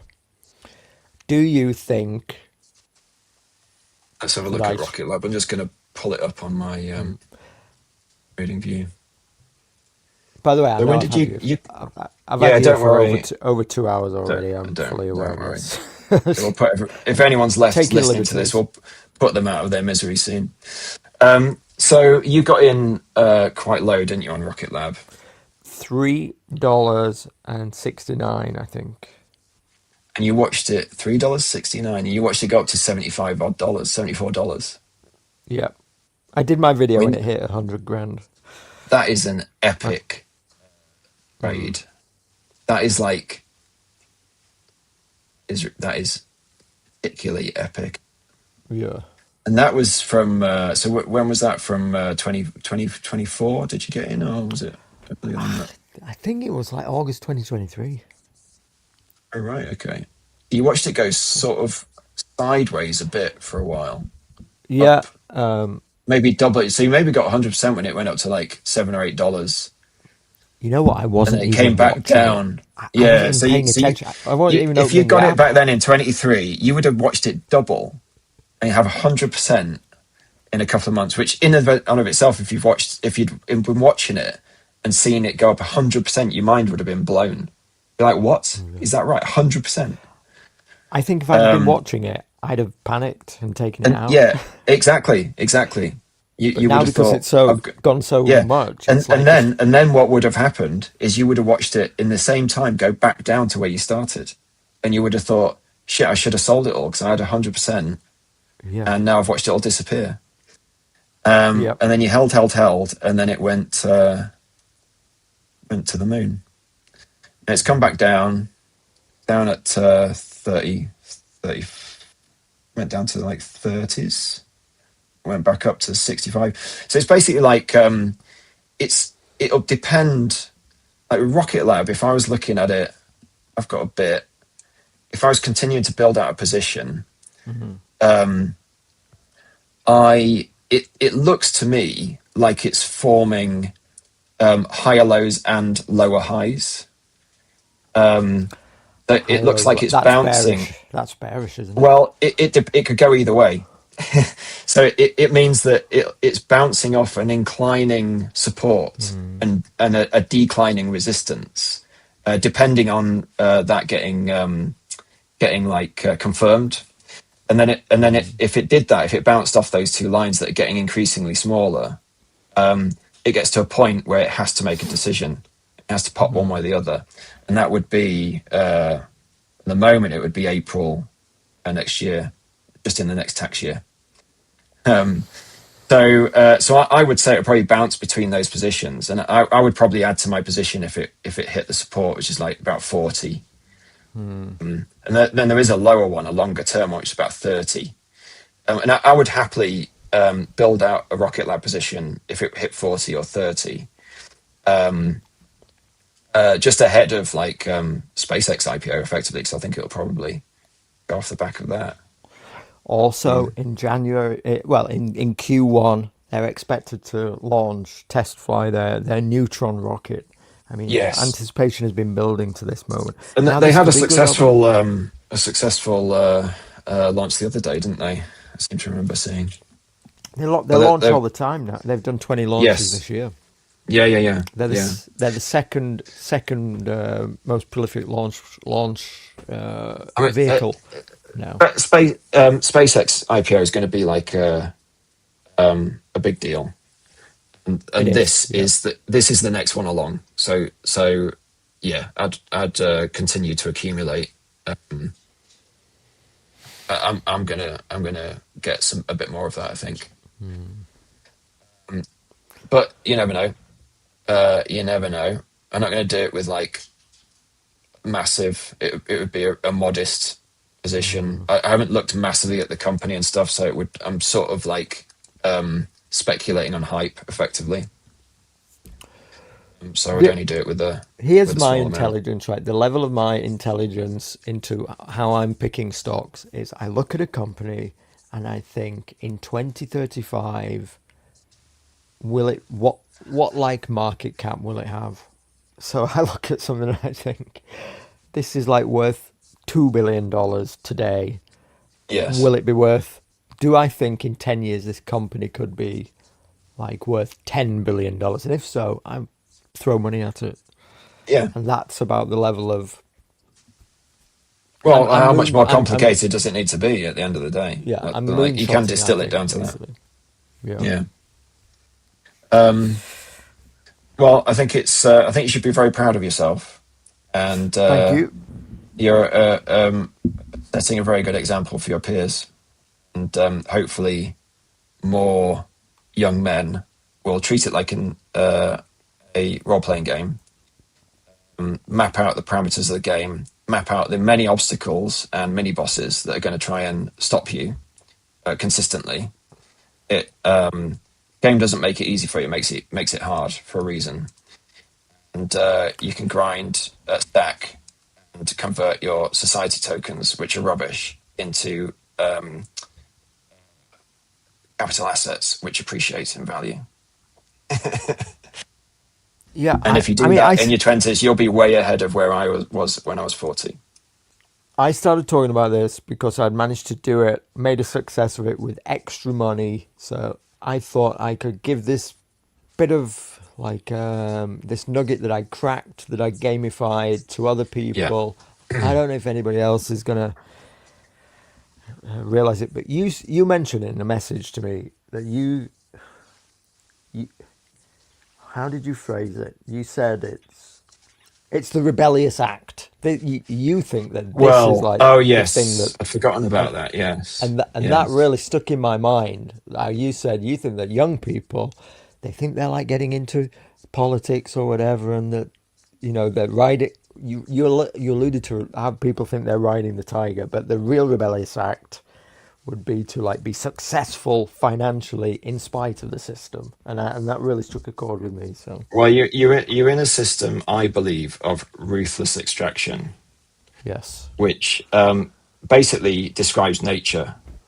nature. If you look in your garden, there's a if you go to the park and walk through it, you're basically surrounded by a system of ruthless extraction where things are trying Yes. to get, like it's just like there's something in it, and when you get down to the big power blocks that steer, like if you look at where the thick end of the wedges has been over a long period of time, and we're all basically on the thin end of those wedges that go back a long way.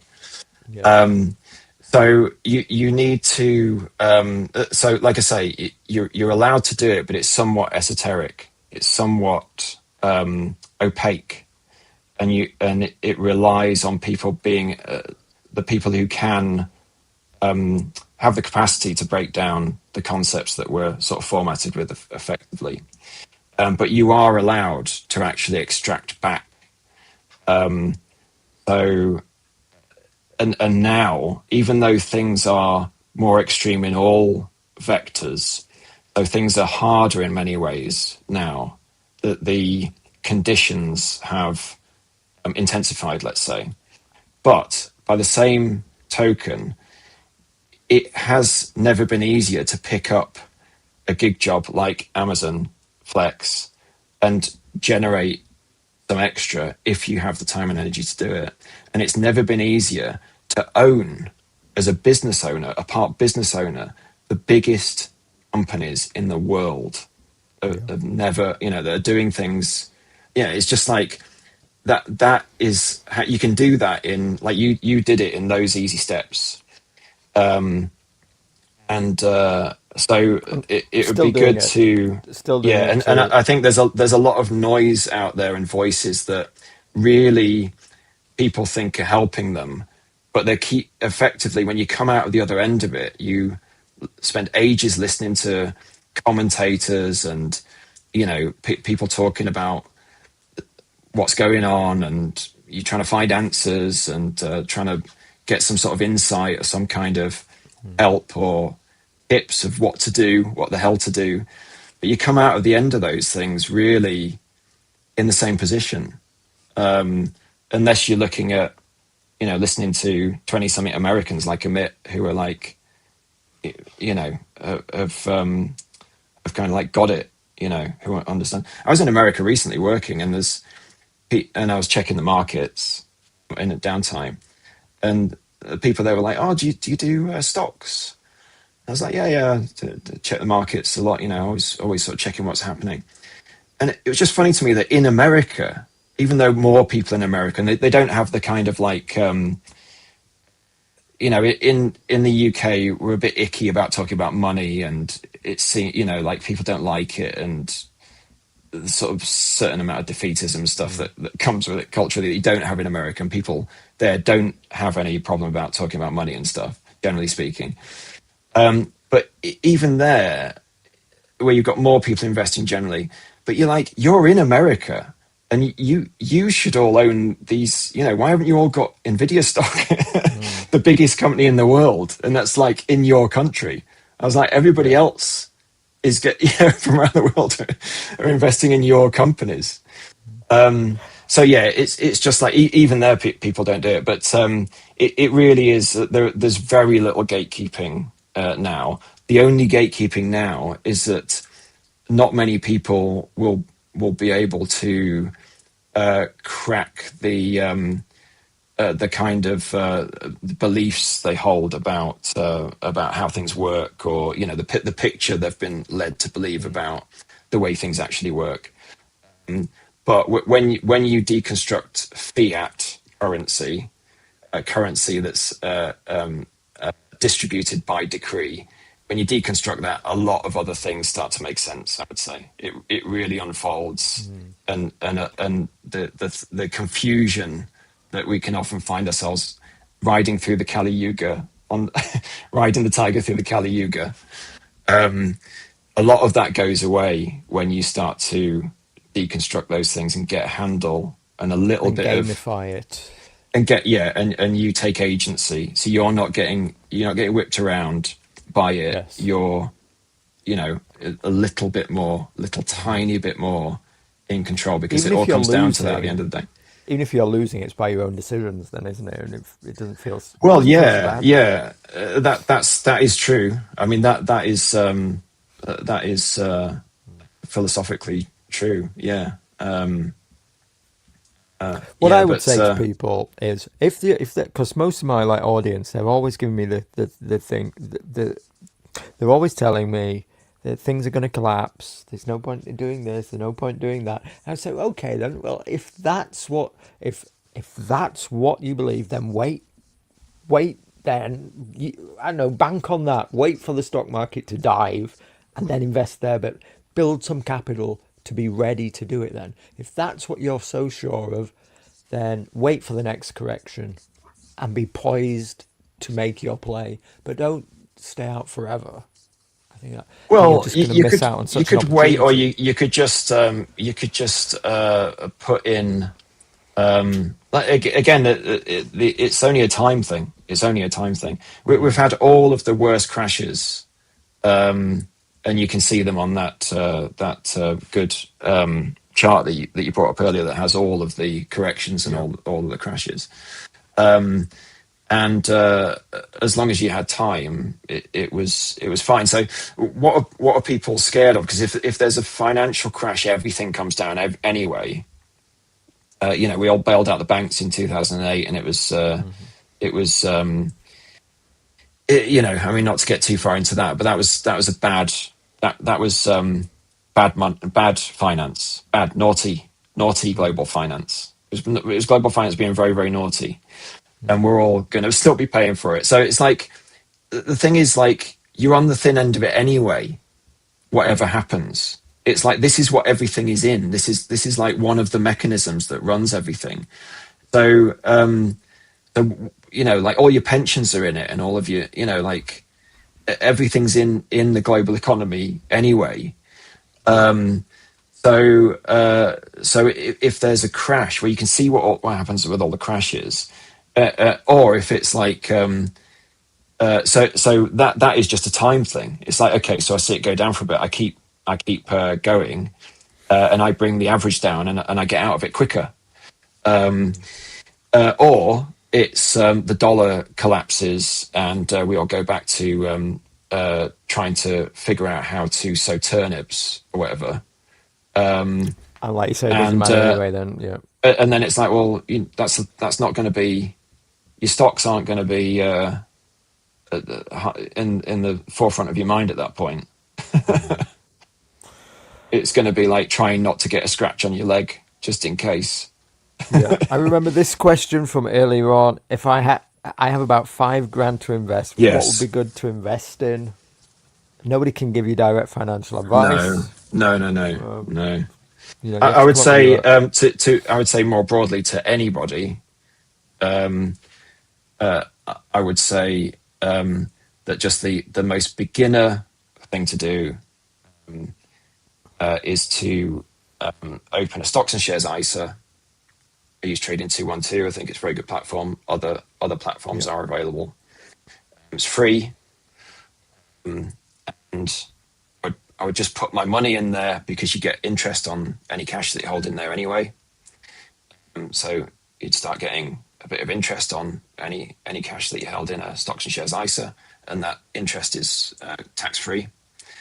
And then I would very steadily start to deploy that capital in tranches that I was happy with. So if I had an amount, X amount, I would say, well, I'm going to put 10% in of that amount over this period in equal increments, just so that I could see, so that I could measure it. And if I was putting in it, it was going down too quickly, I could say, okay, I'm just going to hold off. And if it was going up too quickly, I could say, I'm going to hold off, or I'm going to put more. Do you know what I mean? I could just meter it Mm. out, and then I would give myself time to try and accrue more, scrape together a little bit more, another 10% or something. And you just start to get the very cornerstone of compounding, going on. So I would say, I mean, the easiest thing is to go into the S&P, because that's just the standard. It's hard to keep buying it. Well, it used to be hard to keep buying when things were going down. Now I'm into ETH. The faster and the harder it goes down, the faster and You've been buying the the more I want to dip, buy. The more I want to and then buy. buying the next dip, and buying the next dip. Yeah, So, it's but yeah. that's conviction. I've got conviction in it for some reason. I'm convicted. So Well, again, it's like, what's your time horizon? It's like, 10 years. I want to see where yeah, it is in exactly. It's 2035. like, what is ETH going to be down here in 10 years? No, I no doubt chance. it. I mean, I think ETH. I mean, it has obviously been volatile over. It's been up and down, hasn't it? I haven't looked at it properly for a while, but when I glanced at it earlier, it's kind of it is volatile. But I think the worst case scenario is it'll be opportunity lost. I think BMNR is more risky, to be honest. yes, yeah, Because that's a company. You could have anything. A scandal with Tom Lee himself could cause hmm some. hmm Anything.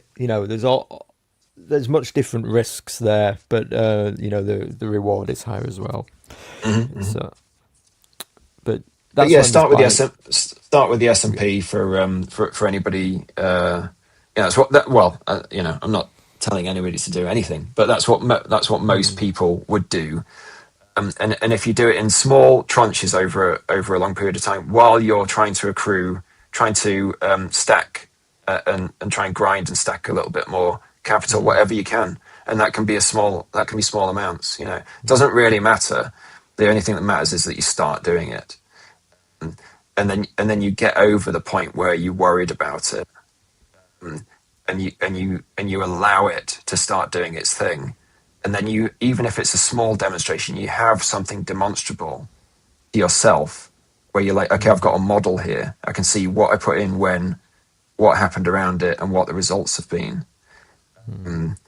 And if you go in slow over time, don't go all in on Rocket Lab and get some of the most. It's probably like the most gains of any beginner ever in the history of the stock market, from $3 to $73. Ridiculous. I mean, it's stupid. Crazy, and I It's did it. not But right. Shouldn't be allowed. Shouldn't be allowed. It's obscene. finance YouTube former trader Patrick Boyle? He makes famous. He's a very popular Oh YouTuber. yes, yeah, yeah, I yeah, think when he was asked this advice on a show, his first advice was to somebody: increase your earning power. Do whatever you yeah. Well, can. yes, Do yes. whatever you can to make more money because you need that capital to put in the first place. So whatever You it is, you need yes. to make a plan to Well, somehow make more money. you can't put your rent money in there. Yeah, It has to be after everything else, extra and money. you need, yeah, and you need to have your emergency fund separate. You need to have your 1 month or your 2 months, whatever it might be. That's Mm, the first thing to grind for. Just grind however you do it, and get a month or 2 months at least, that you can cover yourself whatever happens. It's very, very important. Not many people have that. And then once, even if you got that 2 months, 1 month, even better, 3 months, even that just is a little bit of mental fortitude.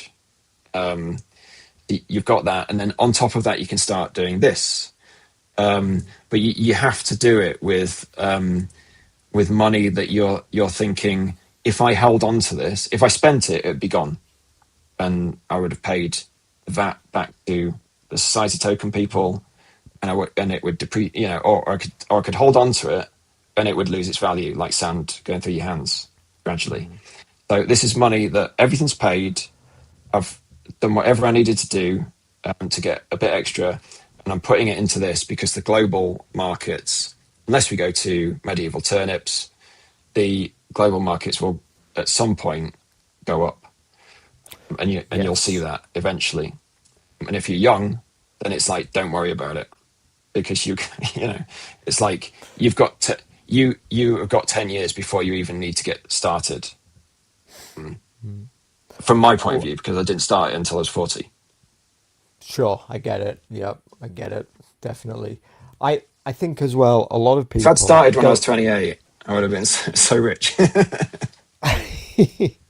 with a 16x gain on Rocket Lab in a year. Well, yeah, yeah. It was a bit harder to find those back Yeah. when I was 28. It is very humbling. I don't, I do understand the gravity of what I've been lucky enough to achieve, and so I'm, really like considering It's considering carefully. yeah, yeah. I mean, it's a good example. I say the example you're setting is very good. The illustration you're setting is good. It's more conceptually like the gains Yeah. because they're so absurd. That's a good example of how you basically like it's like it shows how absurd it all is. Mm. Like how where have you made that money out? It's like money. Do you know what I mean? It already Mm. starts to like warp what you ever believed about money Yeah. or what you saw your parents like. My parents, I was born in the 1970s, so my parents struggling over trying to Mm.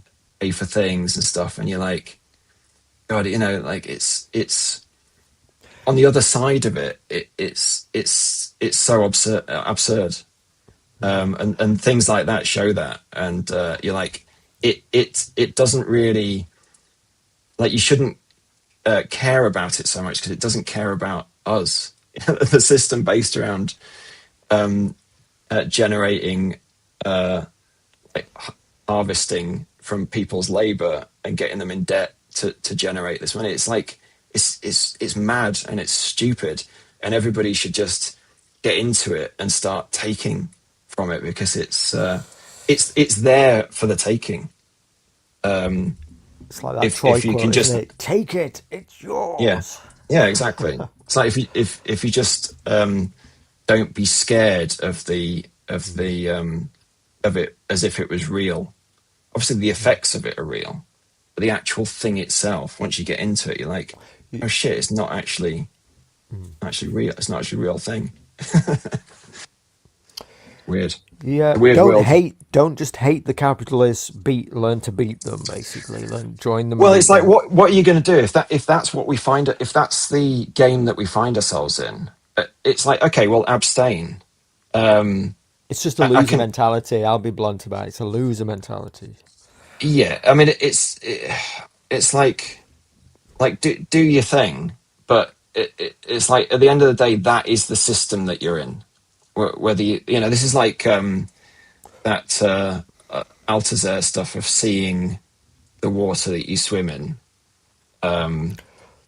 It's kind of like you have to take, whether you like it or not, that is the regime and the system that you're operating in, and God knows it's going to take from you, it's basically going to harvest from you like cattle all your life. It's going to take and take and take this fable agreed upon, this currency. Just keep taking it. What's So you Hill? might as well, like, that's going to happen either way. You might as Yes. well poke your finger in its eye, basically. What's hilarious is seeing even people on the other side of the fence, like Hassan Piker, communist live streamer, Yes. who Yeah. claims all the things about communism and socialism, Got but yeah, three mansions like all the other ones. every night he gets on stream and grinds to make money, Well, and he's made yeah. I mean, millions. yeah. Because he This knows, could be, he's, yes, yeah. he's playing But the the thing is game. about all that, like this. Yeah, we don't want to go onto a tangent and start a whole new stream. No. But I would say that you're saying about there's like perceived sides and perceived philosophies about the Mm. worldviews and stuff. But really, all of those, whatever flavor, whatever, wherever it's positioned, whatever frame it keeps, all of them keep you in the same position. Doesn't matter what side it's on. Like, it could be on the super left, billionaire bad, because that pushes the fixed pie fallacy. That keeps people in the belief of a certain concept of currency that sends them away contained in the same limited position that they started in. Mhm. You could like wealth inequality, you could take all of the currency and equally divide it up and distribute it, and it wouldn't do anything because it's not about that. It's like you'd still have wealth inequality. It's like it just keeps people under the spell of grinding towards a thing which is kind of like catching water in the net, you know. So it's very interesting to me because ask Yo about dividend stocks.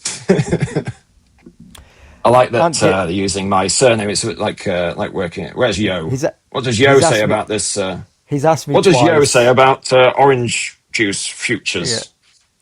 Look, my opinion, aren't dividend stocks that have finished growing, and so they just Well, churn out yes. churn out an income basically. Yeah, they've got nothing else to do other than. I mean, basically, if you look at Apple, which I was my first stock, and I hit a growth. I hit the S curve. So it's going along, it's doing nothing, nothing, nothing, and then suddenly you get a curve up, and then it flattens off and it kind of matures, and they haven't really done anything to create another S curve. So what they've done, but the Apple stock has been known as like the ATM of the stock market. They call it because it's kind of like when everything else is going to shit, you can just take money out of Apple. You know, it's always going to steadily increase. Yes. But the only reason it does is because they buy back their stock in like they buy back massive tranches of their own stock. So because there's less shares available, then it increases the value of them. Yeah, they've run out of things to do with the money. Basically, yeah. So it starts to become very kind of odd. The money doesn't mean anything to them anymore. So they buy back stock and they pay a very small dividend. And yeah, some other companies pay big dividends. But what you find with dividends is, say there's something like a shipping company or something like ZIM ticker, that I used to get into because it was cyclical. So you could time getting into it because it would go up and down depending on like shipping schedules around the world. I can't remember exactly what, but I had them mapped at the time that like at certain points in time, shipping would go up because there was a lot of activity for something. And then it would go down again, and the stock would collapse. But Zim, I remember, paid a massive dividend, and it was like something like 15% or something. But when I first found it, I was like, "Oh shit, awesome!" You know, you put your money in this. Certain points, the stock goes up on cycles, which are pretty regular, give or take a bit of random, and you get 15% dividend. Now, what I didn't know. Was when it pays the dividend out, the stock goes down by 15% the next day. Pay for it. So I'm like, oh, right. Okay. And then I had to wait. Then I was I remember I was in Zim for ages, like holding a bag on Zim because then the stock crashed because it was like out of the cycle or whatever.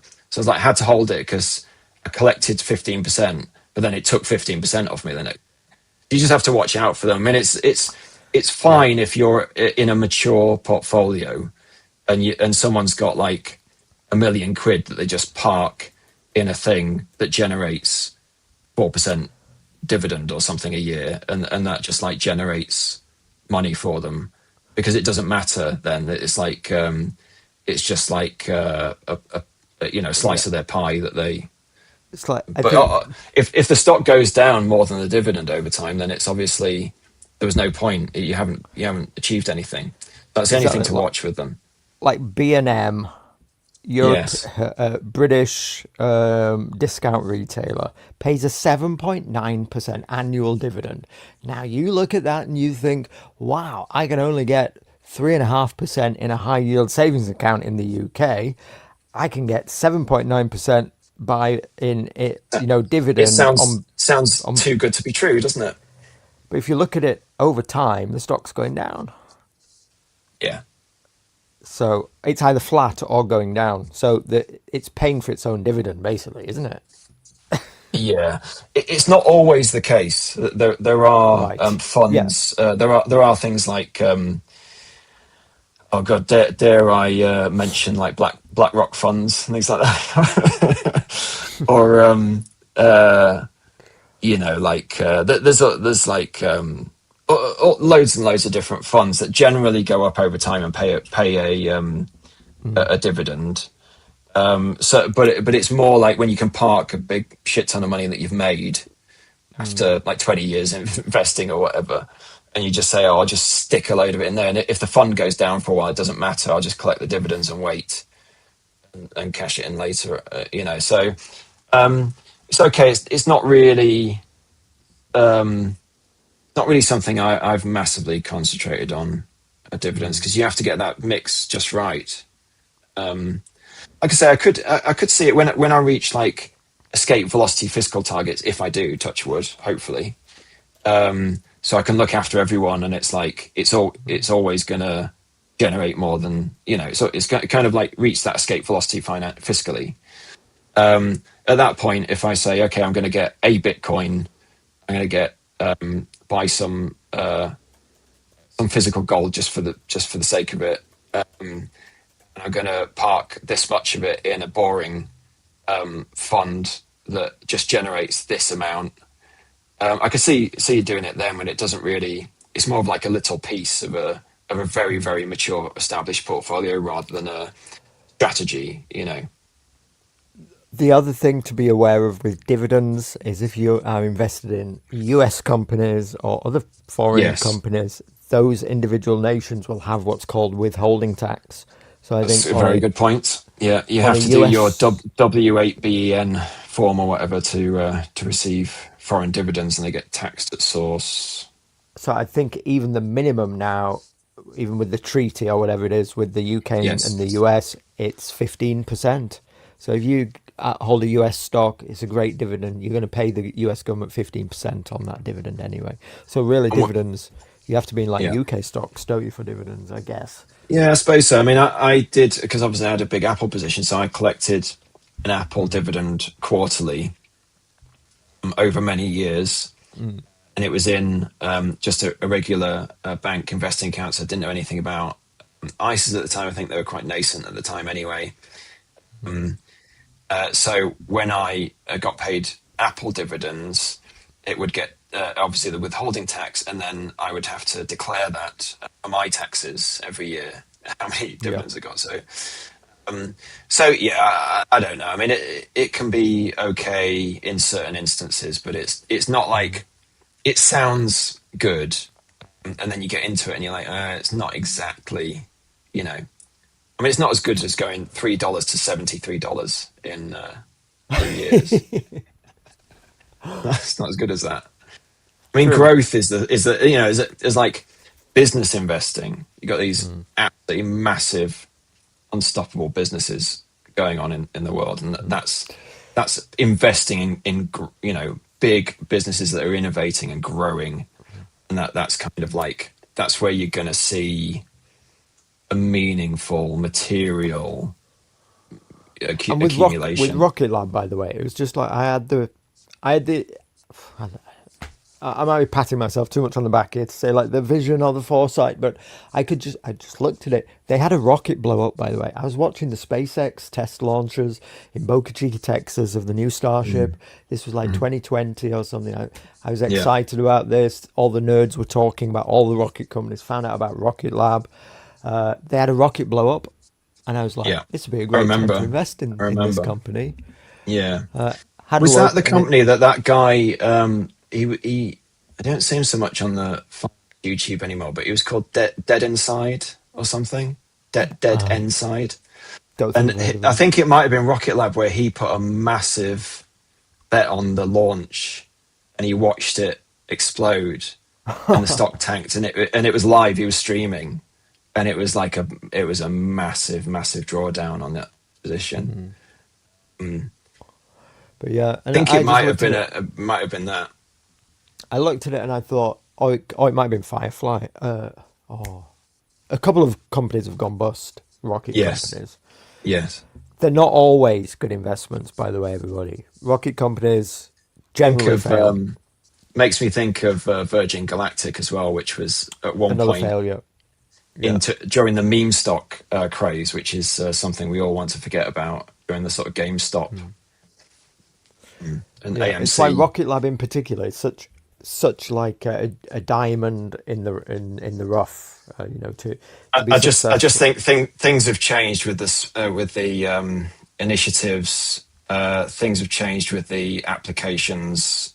It's just like the world's changed so much in the last 5 years. It's wild.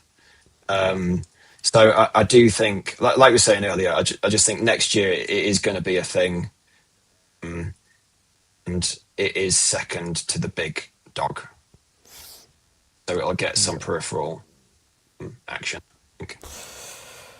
Yeah, it's yeah, very interesting. Very interesting.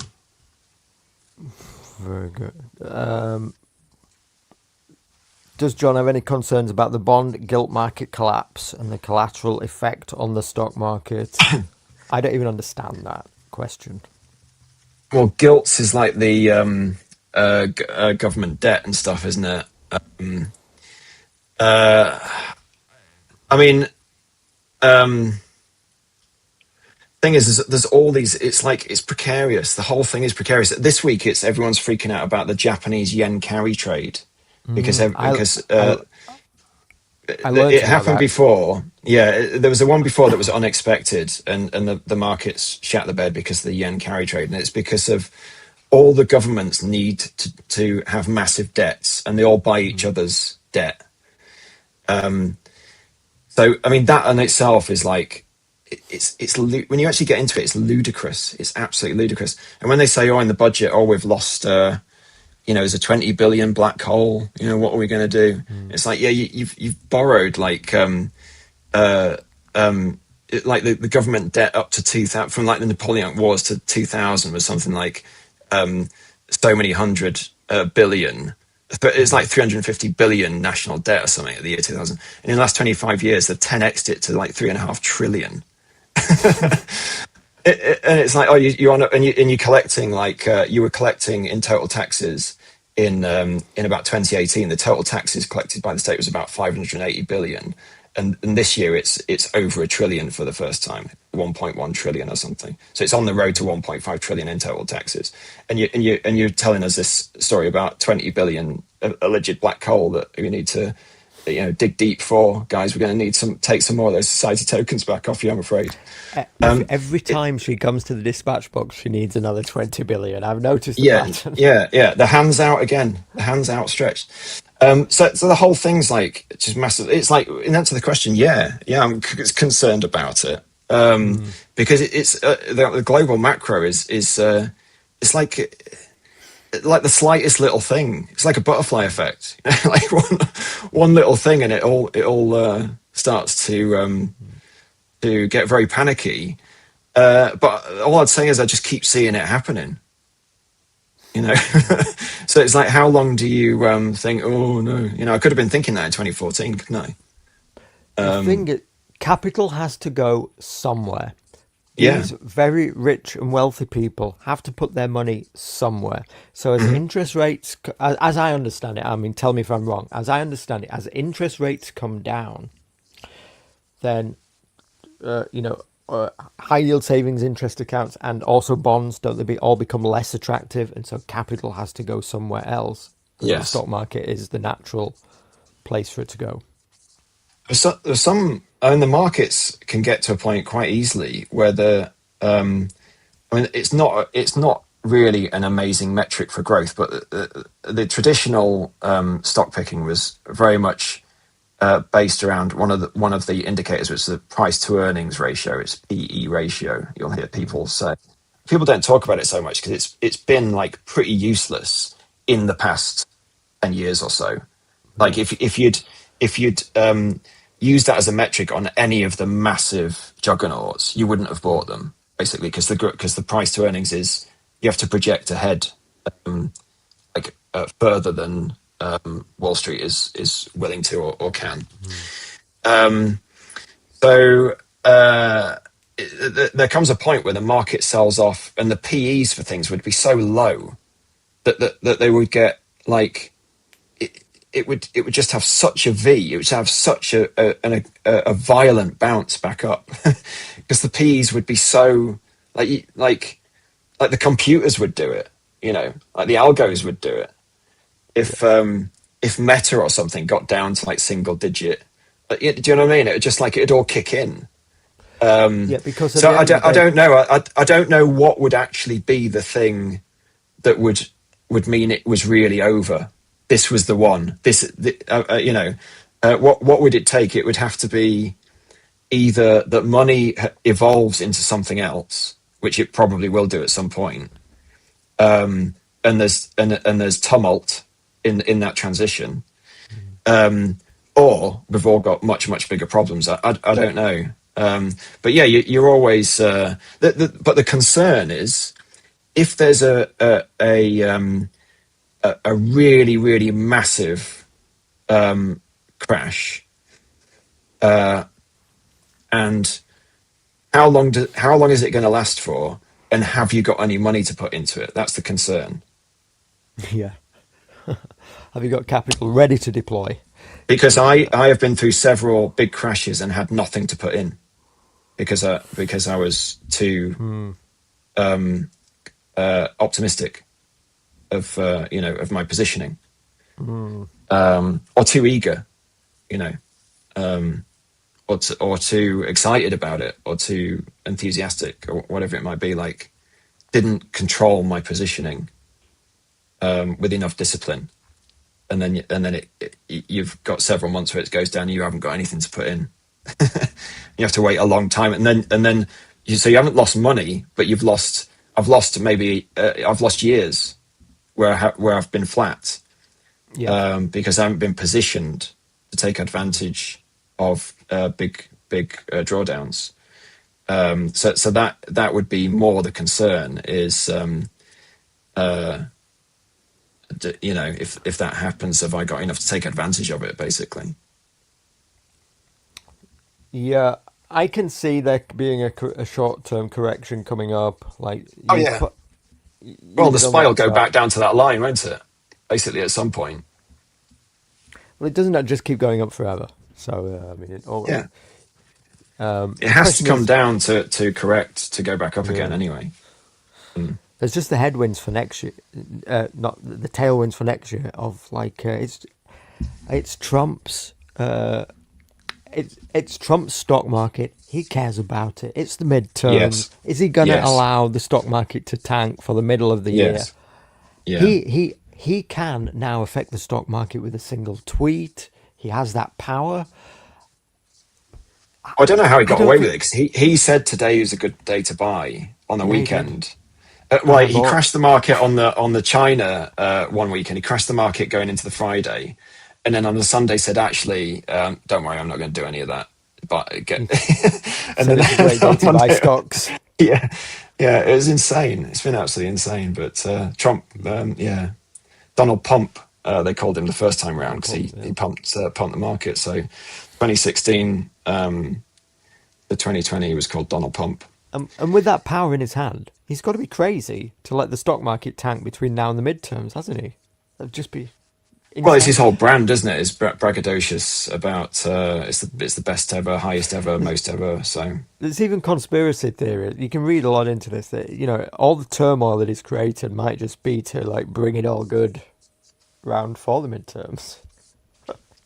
yeah, yeah, maybe. I mean, I don't know. I mean, the thing is that I mean, nobody knows. That's the thing. No, Nobody really no. knows. Even and there is market manipulation, massive market manipulation. Mm.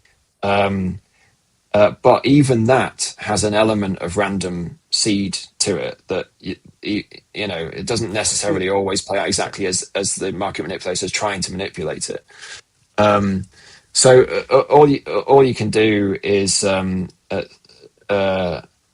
know it's like strong is the word, steady the action, or whatever. You just diligently, patiently be very disciplined about it, it, and just know that it's going to be bonkers anytime you look at it.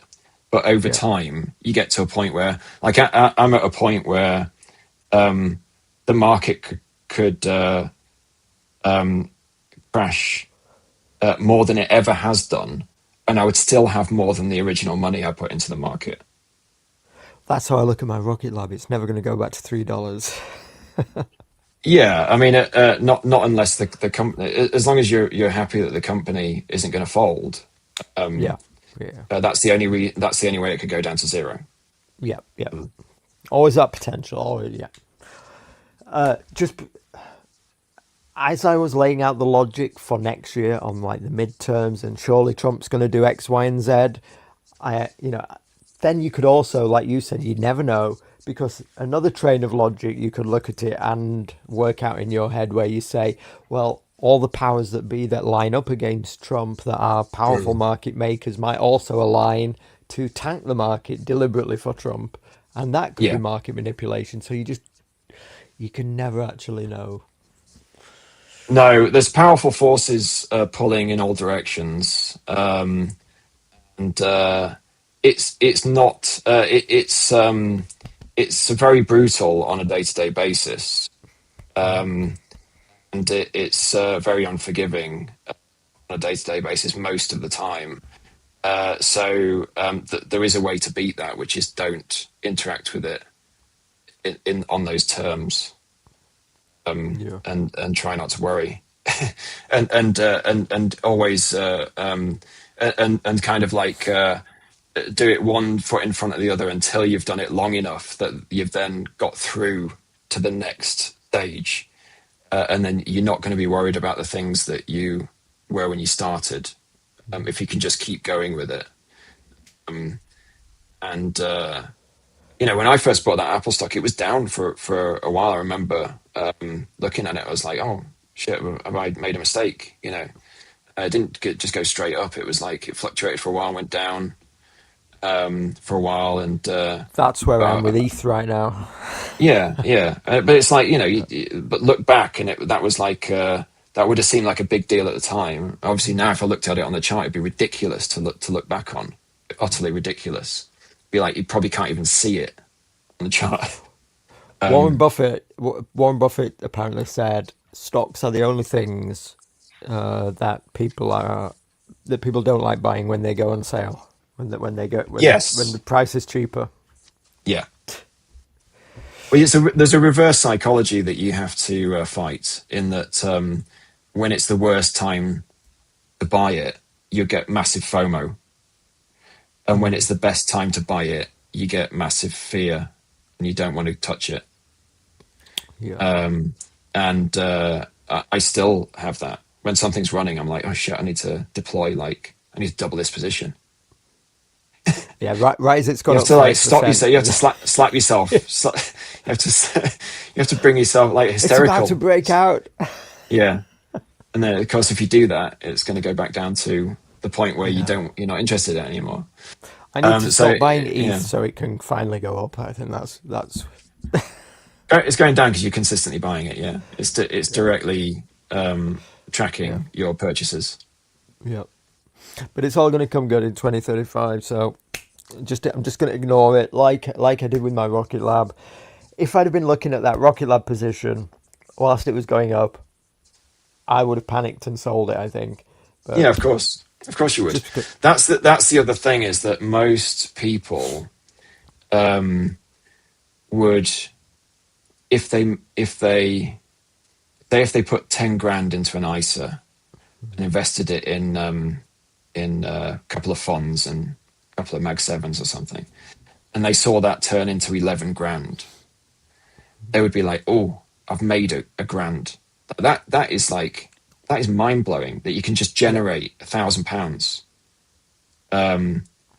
Like you're not allowed to print society tokens, but this is a way where you can actually generate money. You know, yeah, you've done that. You sell it, and you're like, I've bought something, it's gone up in value, and I've sold it, and I've generated a capital gain for myself. So, but obviously, if they sold it after they got 10%, they would be stealing from their future selves many, probably yeah. hundreds of percent. Yeah, because what else are So you going to do it's with it then? You've got to find something else yeah, for the money, haven't you? and Or you're out also of the game. or like your Rocket Lab, which luckily you didn't look at, it goes up. They see they made a grand. Like, holy shit! I took 10 grand of my money and I generated £1,000 out of it in this amount Yeah. of time. You This think is I'm never amazing. I'm And not going to get and this lucky again? well, and then the opposite is they say, oh, I'll hang on to it. Will I make 12? And then they see it go down to 8, and they're like, oh shit! And Yeah. then they sell it. They're like, how much am I going to lose? And then they lock in the loss. And they should have bought a bit more if they could, or just waited. So it's very difficult psychologically because again, people have been given a story about money that kind of works against them, really works against their own interests, and works in the interests of side interests. It's about the investing thing is really getting seriously considering how you invest your own things in yourself and stop other people and other interests tricking you into your. It's like have you heard the phrase loosh harvesting? It's like No. harvesting. It's like a new age thing. Like your loosh is like your energy, your vril, and like some people and some places and some institutions and some structures are just there to like harvest your loosh, harvest your life force and your energy. And Real, I do see that real. it's like vampiric, that you're tricked into being scared, so that you put your time, your precious energy, and your precious capital, and you put it in other people's interests and not your own. And you feel Yep. safe doing it. You feel safe Yep. doing that, and you don't feel safe doing the thing which would actually be investing in yourself and your family. But it's very cruel, really, when you break it down, because it is a deliberate, because it tests like because they know not only a small percentage of people will be able to have the capacity to break out of kind of formatting, really. Did you ever see that this black guy on YouTube in 2013? And just buy $1 of Bitcoin or whatever. Yeah. That guy, yeah. Well, the first I He heard of saw through Bitcoin, the matrix, dude. He saw something, and he just said to, just I mean, I don't know where he is now, A lot but of you are I hope he's lots of actually. people have bought him drinks over the I can tell you years. what he's doing. He's actually now he's living off of this by making videos called "I'm the guy who told you to buy $1 Yes, Bitcoin in 2013." not like the guy who had a bunch of Bitcoin and somebody threw it out, and he tried for years to pay for the landfill to let him excavate the landfill to get the Is that a drive. real story? No way. Yeah, you can look that one up. It's Oh, it's utterly. I mean, even reading about it, it just like it's so painful.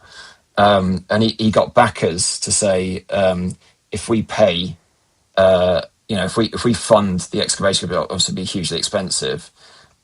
We keep some of the Bitcoin if it's retrievable from the drive. that's This is crazy. trouble. This is the thing that scares me slightly about crypto. Is that yes, it's got all these amazing aspects to it, but But if it's you kind of lose it, like it's so gone. many people. Yeah, like they lose the keywords and the drive. You got it on these cold wallets and stuff, and it's kind of like a little bit precarious as well because it's I don't know, but that's worth looking up that story if you want to really mentally torture yourself or make yourself feel better that it wasn't you. He never got it Well, you back. The you council say wouldn't that, let him. The council wouldn't let him do it in the end. you say that, but you've not heard my story of being a Oh Bitcoin right, kid. yeah, yeah, yeah, I was a Bitcoin yeah. kid back in the day. Right. I Okay. And have you done the math of what it would have been? It'd have been a lot of But money, dude. It'd have yeah, been a lot of money. I used to send uh, Bitcoins in like halves and 0.25s to this thing called Satoshi Dice. It yes, was just an online game, and you'd yeah. send it to it, and it would do a roll of dice, and like if you, I don't know, if you got a six, you'd get sent it like That sounds three like an times excellent your money. use. Yeah, I You just got your used to money's play this worth of game that. as a kid. but God. lost it all.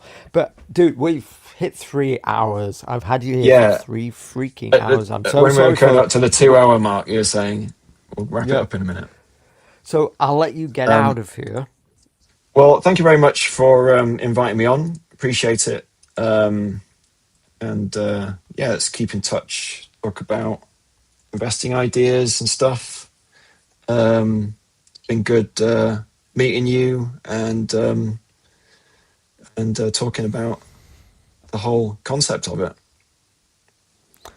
Yeah, it's definitely been fun. It's been different from what other people were expecting, I think. But I'd say to people on a closing note, like you don't get this has this on been Millennial.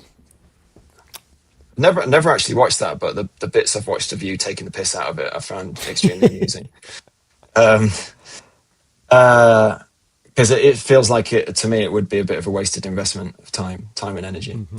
But I'd say to anybody at the moment, like, just really ask yourself if the things that you're investing your time and energy into are giving you any kind of meaningful return. And have that as a key concept. And so it doesn't mean just money or just currency or just capital. You know, it's like I feel a lot of people are getting loose harvested these days by You are what all you kind consume, of aren't you? like yeah. And I think if you just, like you said, like if you just tuned that stuff out and concentrated on something that was actually constructive to your life, like it's entirely changed the trajectory of your life. Yeah. And loads of young people, particularly young men, because it's quite like the lateral thinking of beating a game. I think, you know, it's like when I'm doing it, it's not a dissimilar enjoyment in my mind that's going on. There's like a similar kind of like thing going on.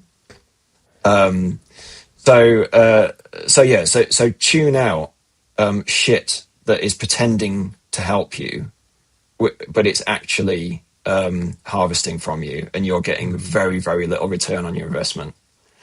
That would be my overall message. Yeah. Tune out those things that solicit your donations and not investments in yourself, I think, is definitely the message of this stream. Yeah. A wise thing to say. John, it's been good. I hope people got something out of this. If not immediately, it will have planted some seeds in their brains, just like hearing Dangerfield mention something 2 or 3 years ago did to me. So I just think a few of these conversations, like even if one other person and then they get one other person, and then there's a potential exponent, there's a potential exponential in a sort of meme kind of concept going out there that kind of takes hold, and then if you know that could be an exponential that went up to 1 million people. A million people could in theory generate $1 million, and then you've got 1 million people with $1 million. What could they do with that? Could do anything they wanted, couldn't they? Interesting to think about. They could. All my viewers could have invested in Rocket Lab. I made a video the day I invested in it, by the way. Told everybody what I was doing. Nobody listened. Lead a horse to water. But, anyway, it's been real. It's been fun. Thanks for coming on, John. It's been an interesting show. And thank you for coming on SJJMAS. And thank you, everybody, for sticking it out. And I'll see you in the next one. Very Merry Christmas, everybody. Merry Christmas. Merry Christmas. There is no nobility in poverty. I have been a rich man and I have been a poor man, and I choose rich every fucking time. Because at least as a rich man, when I have to face my problems, I show up in the back of a limo wearing a $2,000 suit and a $40,000 gold fucking watch.